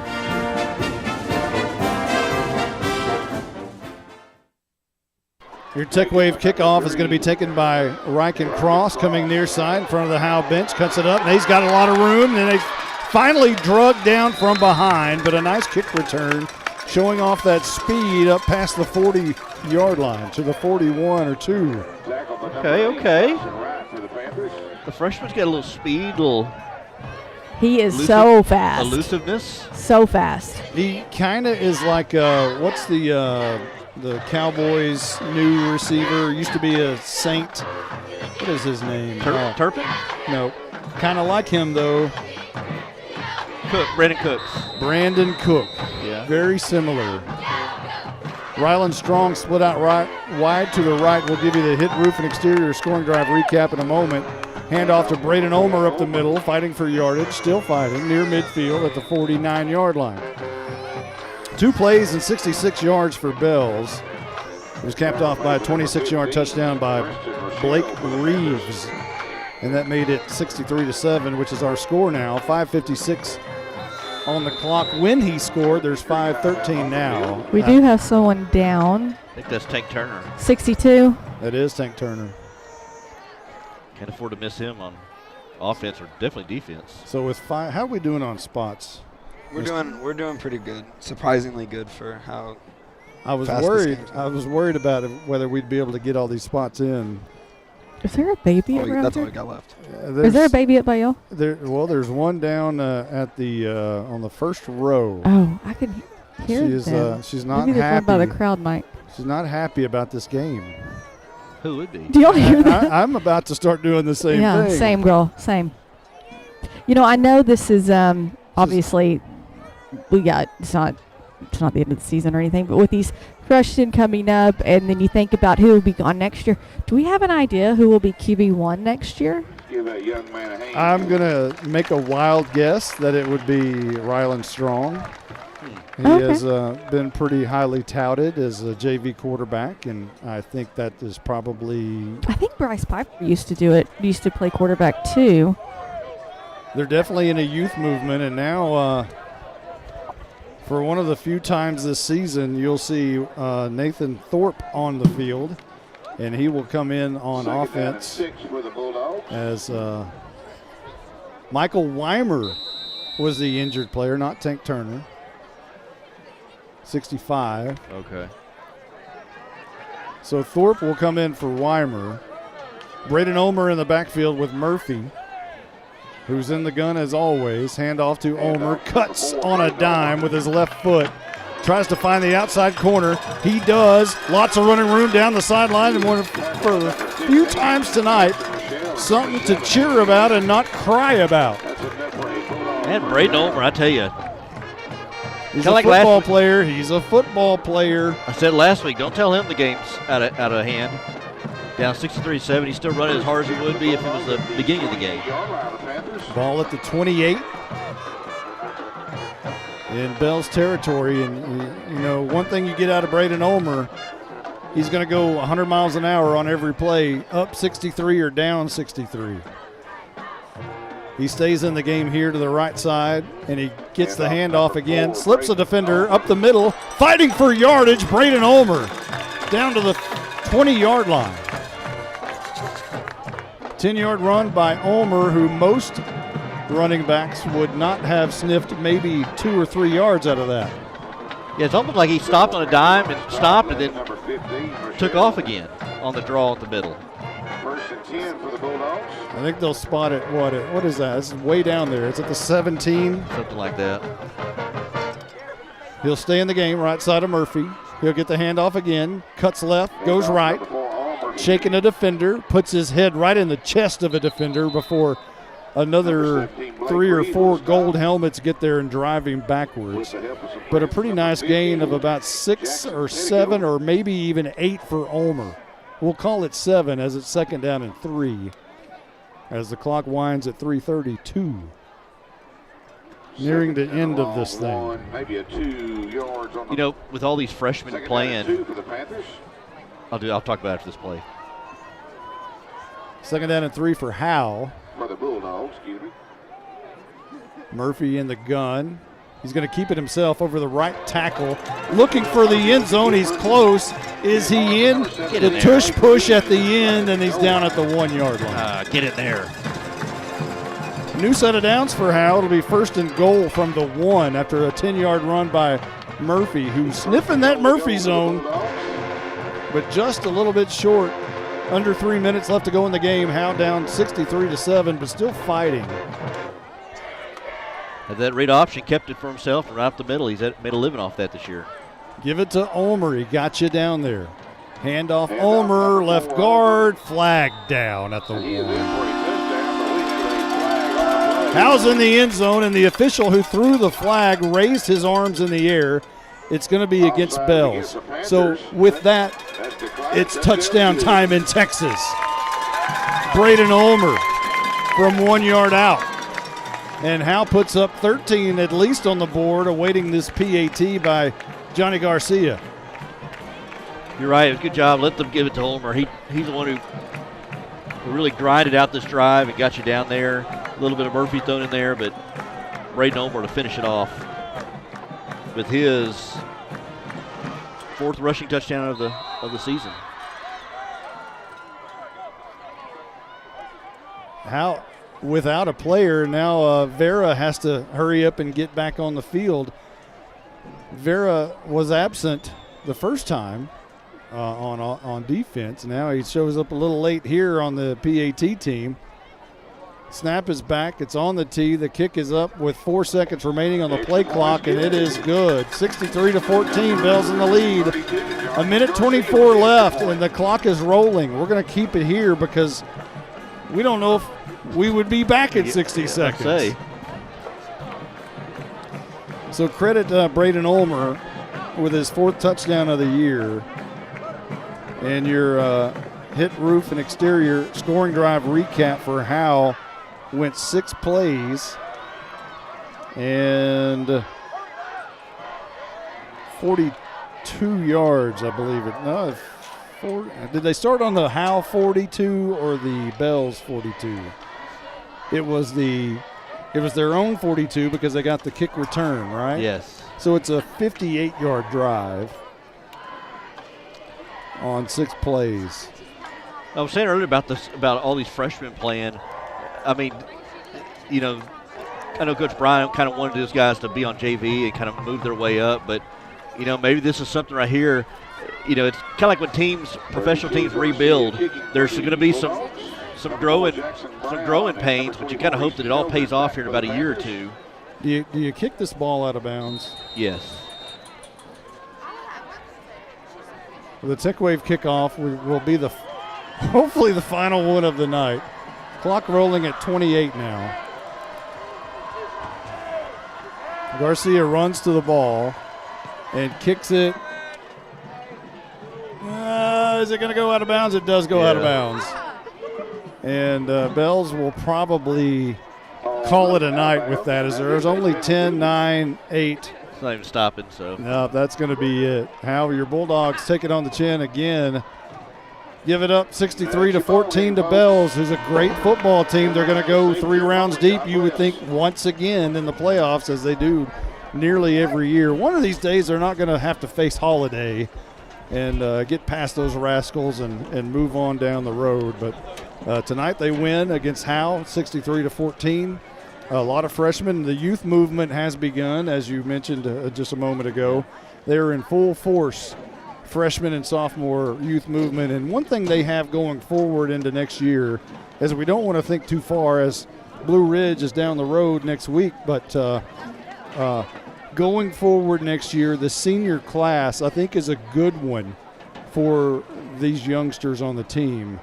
A lot of good individuals in that locker room, and Braden Ulmer right at the top of that thing.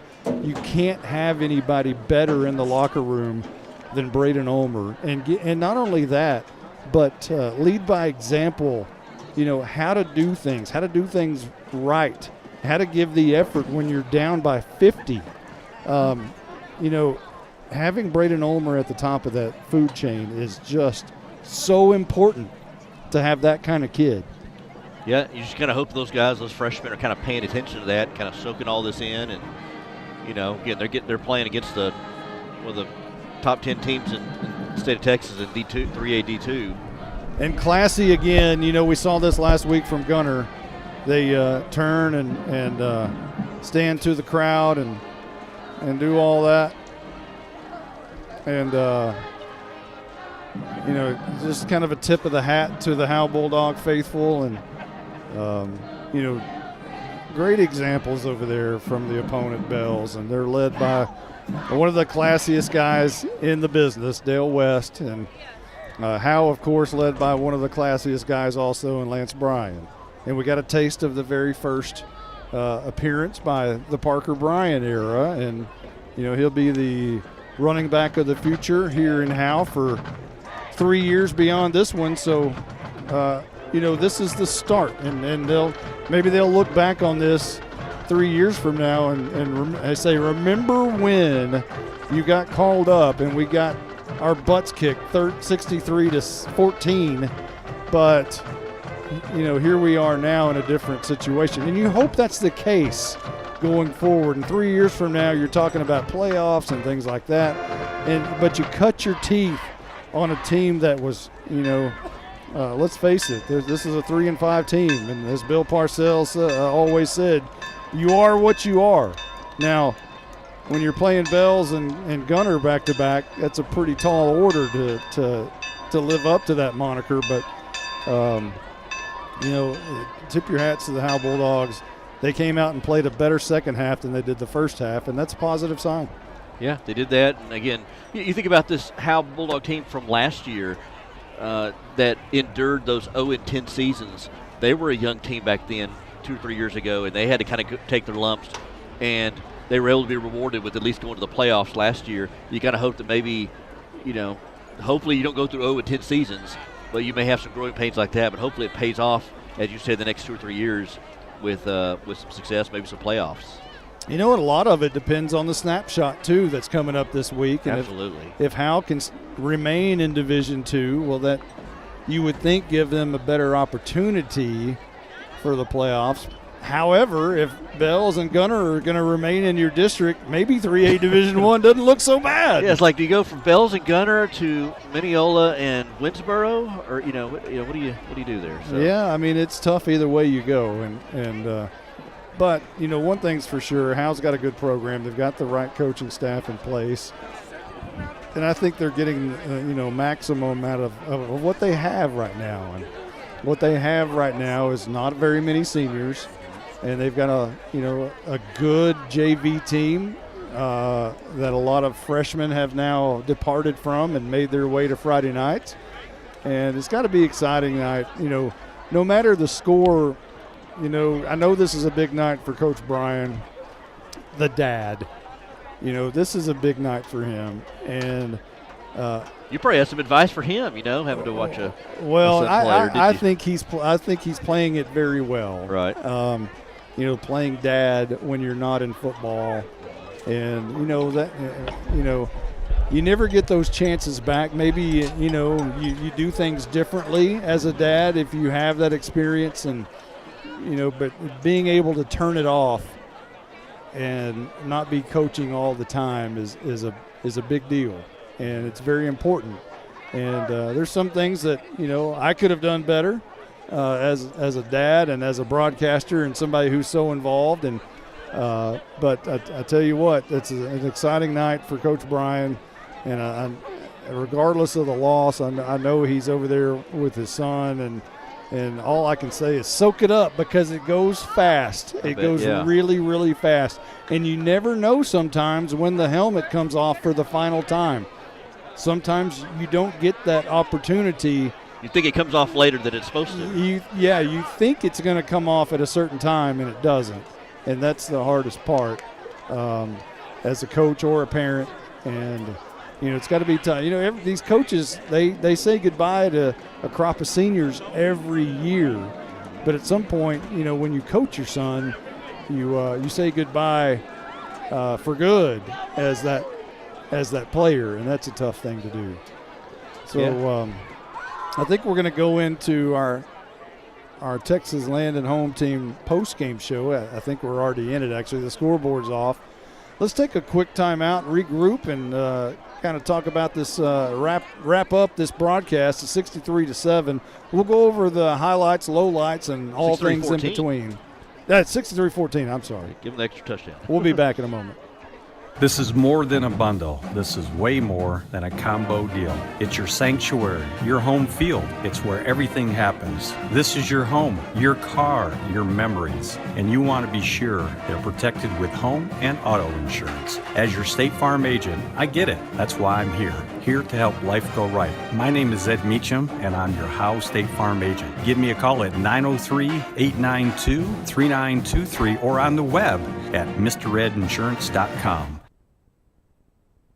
Buying and or selling your next home or property should be an enjoyable experience. At Texoma Land and Home Team, our commitment to the personal relationship of each transaction ensures communication you expect, while assuring that we'll be here the next time you need us. We're not a big box real estate company by design. This freedom allows us to be fully at your service. Texoma Land and Home Team, Renee Nichols Broker, 903-818-1645. Texoma Land and Home Team, for all your real estate needs, 903-818-1645. Welcome back to Bells, Texas. Monty Walker along with Jake Roberts, Justin White, and Stephen Braswell and Caroline Slauson. 63-14, our final score. Let's go over the highlights, lowlights for you for the Howe Bulldogs and the Bells Panthers. Howe started with the football first and quickly punted it away as they were trapped in their own end zone, which gave Bells great field position from the Howe 37-yard line. It took them 3 plays to score. They went 63 yards, and it happened on this 19-yarder. This is a handoff to the near side, trying to find the corner. Outside, does. Strolling into the end zone, Easton Helgren for a 19-yard touchdown. And the Bell. That made it 7-0 with 9:09 left to go in the first. Howe's next possession ended on a punt. Bells took it at midfield. They drove 6 plays, 50 yards, took 3 minutes and 9 seconds off the clock. And they scored on a scored on a Hayden Allen touchdown. Handoff to Allen, splits through the defenders on his way for a touchdown. 18 yards for Allen. That made it 13-0 with 4:26 left to go in the first. Howe's next possession had to punt once again, but, again, it was the special teams, and it didn't work again for the Howe Bulldogs. High snap, he goes up for it, runs, and kicks an end-over-end kick that's going to take one big hop, and now it's going to be taken on the run. Look out here, the punt return team again. This is Easton Helgren down the sideline, breaks another tackle on his way for a touchdown. 42 yards, and that made it 21-0 with 2:23 left to go in the first. Howe's next possession once again ended on a punt, but it was not returned for a touchdown. Bells opened the second quarter from their own 26-yard line. They drove all the 26 yards and only needed 2 plays to do so. They kind of slowly grind you down. Branham to Helgren around the left side, and once again, some Bulldogs got blown up on the end of that play, and Helgren strolls in from 22 yards out. Yeah, they slowly grinded everything down to a halt for Howe. And Howe got the ball in the next possession, but Howe showed some resilience and fighting back. Started at their own 31-yard line and drove 69 yards on 5 plays before Colin Murphy found the Murphy zone. And Murphy wants it. And this time he's going to keep it around the left side. Stutter steps to the right, bounces into the Murphy zone. That made it 29-7. And Bell's next possession started at their own 47-yard line. They drove to the Howe 35 but turned it over on downs. And Howe took it at their own 32 but fumbled it away 2 plays later. Turn in hand. And then Allen's hang on. And then Bells had a fumble return actually Howe fumbled the kickoff, which gave Bells the ball at the Howe 29-yard line, and they needed 1 play to score. Turn and hand to Allen, straight up the middle, a lot of running room, and he's gone. First play of the drive.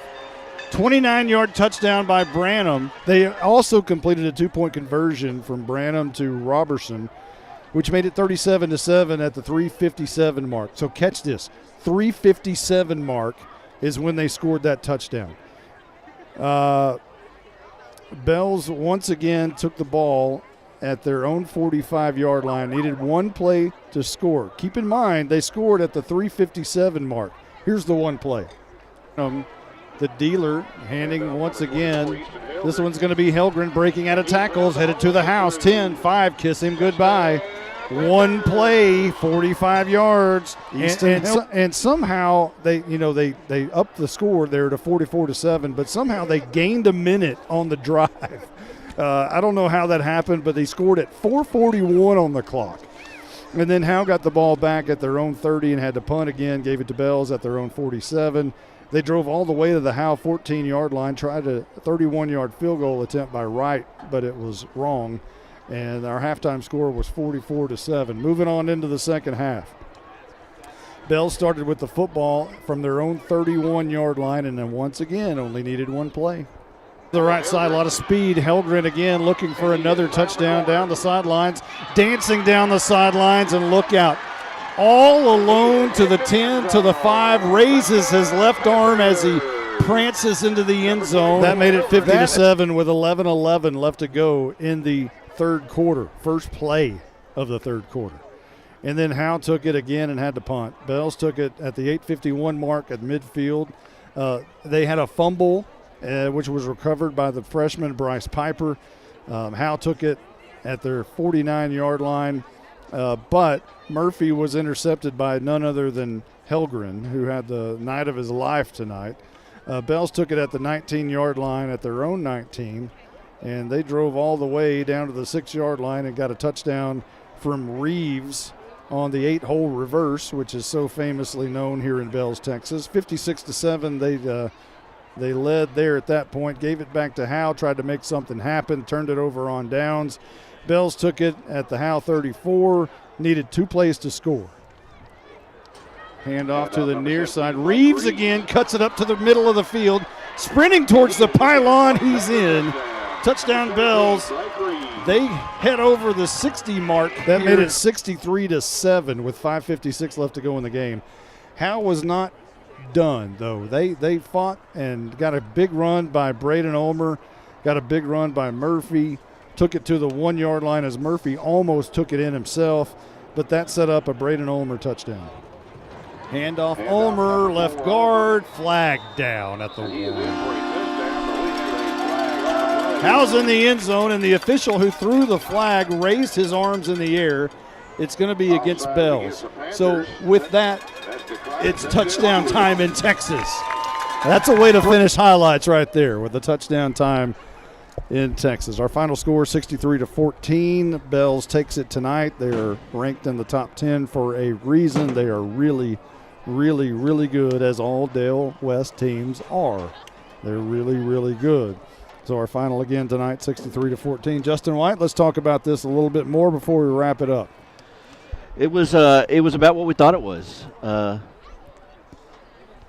It was what we thought it was. We knew this team would come out, kind of ground and pound and run it down your throat, and they did that and played good defense. Howe was just kind of undermanned to begin with. You know, and as far as Bells, I mean, they have some guys that are fast, but they seem to be just big guys that run. I mean, just lunch pail type guys. I mean, I was saying off the air, I thought these are like some big farmer, corn-fed guys that look like they use hay bales to lift weights. It's like they got an influx of kids from Honey Grove. You know, I guess so. Back in the day, Honey Grove were those type of kids, and Bells seems to have those now. Let's go over some stats. Stephen Braswell, if you want to fire those off, go right ahead.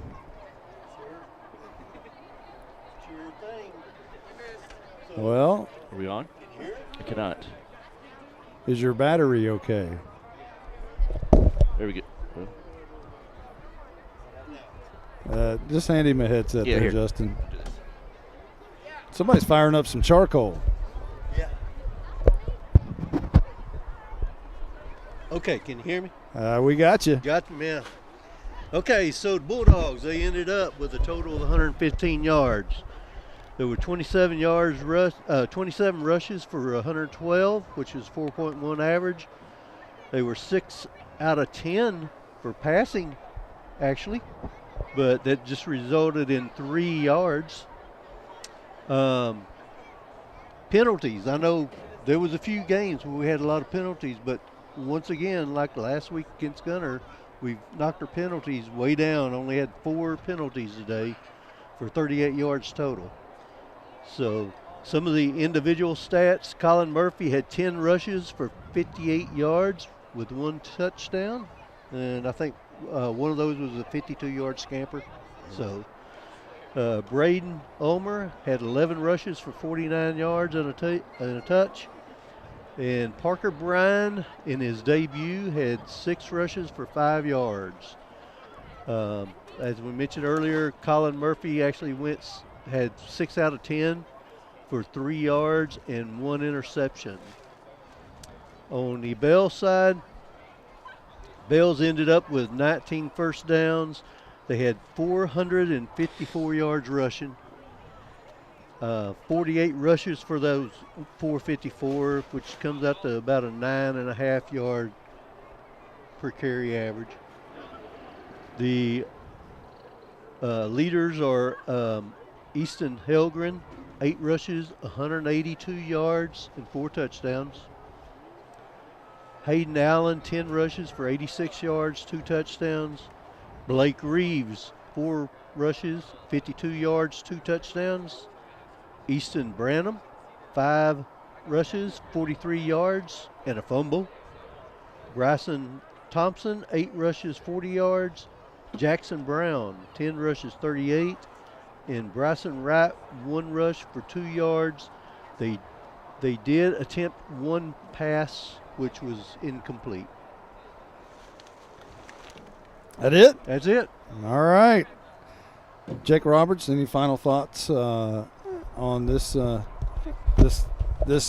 massacre as we wrap this one up? I think going forward, you have to kind of not be able to have the mindset of we've got to move on from these games and not let them linger in your mind going forward to the next games. So I think it's going to be really important to see next week if they can come out and if they're able to mentally get themselves back on track after 2 weeks of just getting crushed. And it's just it doesn't help the mentality of this team, but hopefully Coach Bryan will work with them, I'm sure, and hopefully next week they're able to come out and perform well. I think we have an Austin Haley sighting down on the sideline. As Mr. Haley is back. Hey, Justin White? I'll say quickly, you knew these 2 games were going to be tough. And I don't know, would you rather play Bells and Gunner back-to-back like now, or would you rather do it on the front and the back, or would you, I don't know how you want to take your medicine. Do you want to in that way? But it's really hard to take them up front because you run the chance of losing your kids. Yeah. If you play them at the end of the season, if you're going in with, let's say you play Lone Oak and Blue Ridge up front and you have a winning record. Yeah. It's totally different. And well, you got them out of the way now. You play the next 2 games are going to be competitive games. I mean, that you have a fighting chance. I mean, you got Blue Ridge next week at Blue Ridge, and you have your last home game of the season, be senior night against Lone Oak. So those games will be, competitive, winnable games. So, Caroline, do you have any final thoughts? I know you've got something up your sleeve that you had something you wanted to talk to us about. Let's see if we can get that out now. Oh no, I didn't have anything. That was the point. No, it's just like you guys said. These are 2 really, really good teams that we've played the last 2 weeks, and it's hard. It's hard when these 2, they're just that good. They really are, and we're looking forward to the next 2 weeks, and hopefully we'll see what happens. Braswell, any final thoughts? He's going to pass. So you got Gunner U. What do you call Bells? Like Bells JC Junior College? Well, I don't know I think they're beyond junior college. They may be D3 or I'm not sure. They may be playing Texas tomorrow. Right. Longhorns and the Panthers. That'd be a pretty good game. Hey, for everyone who's been a part of this one, I think there's a TikTok video that's going to be coming up. Caroline's working on something, so we became TikTok celebrities here. Yeah. Let's we'll keep that rolling, perhaps. And Caroline's in charge of all of that, so we don't even have a say-so. No. We just do what she says. She's the director, producer. Yeah. So for everyone who's been a part of this one, 63-14, Bells wins tonight. For Justin White, for Caroline Slauson, for Stephen Braswell, for Jake Roberts, I'm Monty Walker. So long, everybody.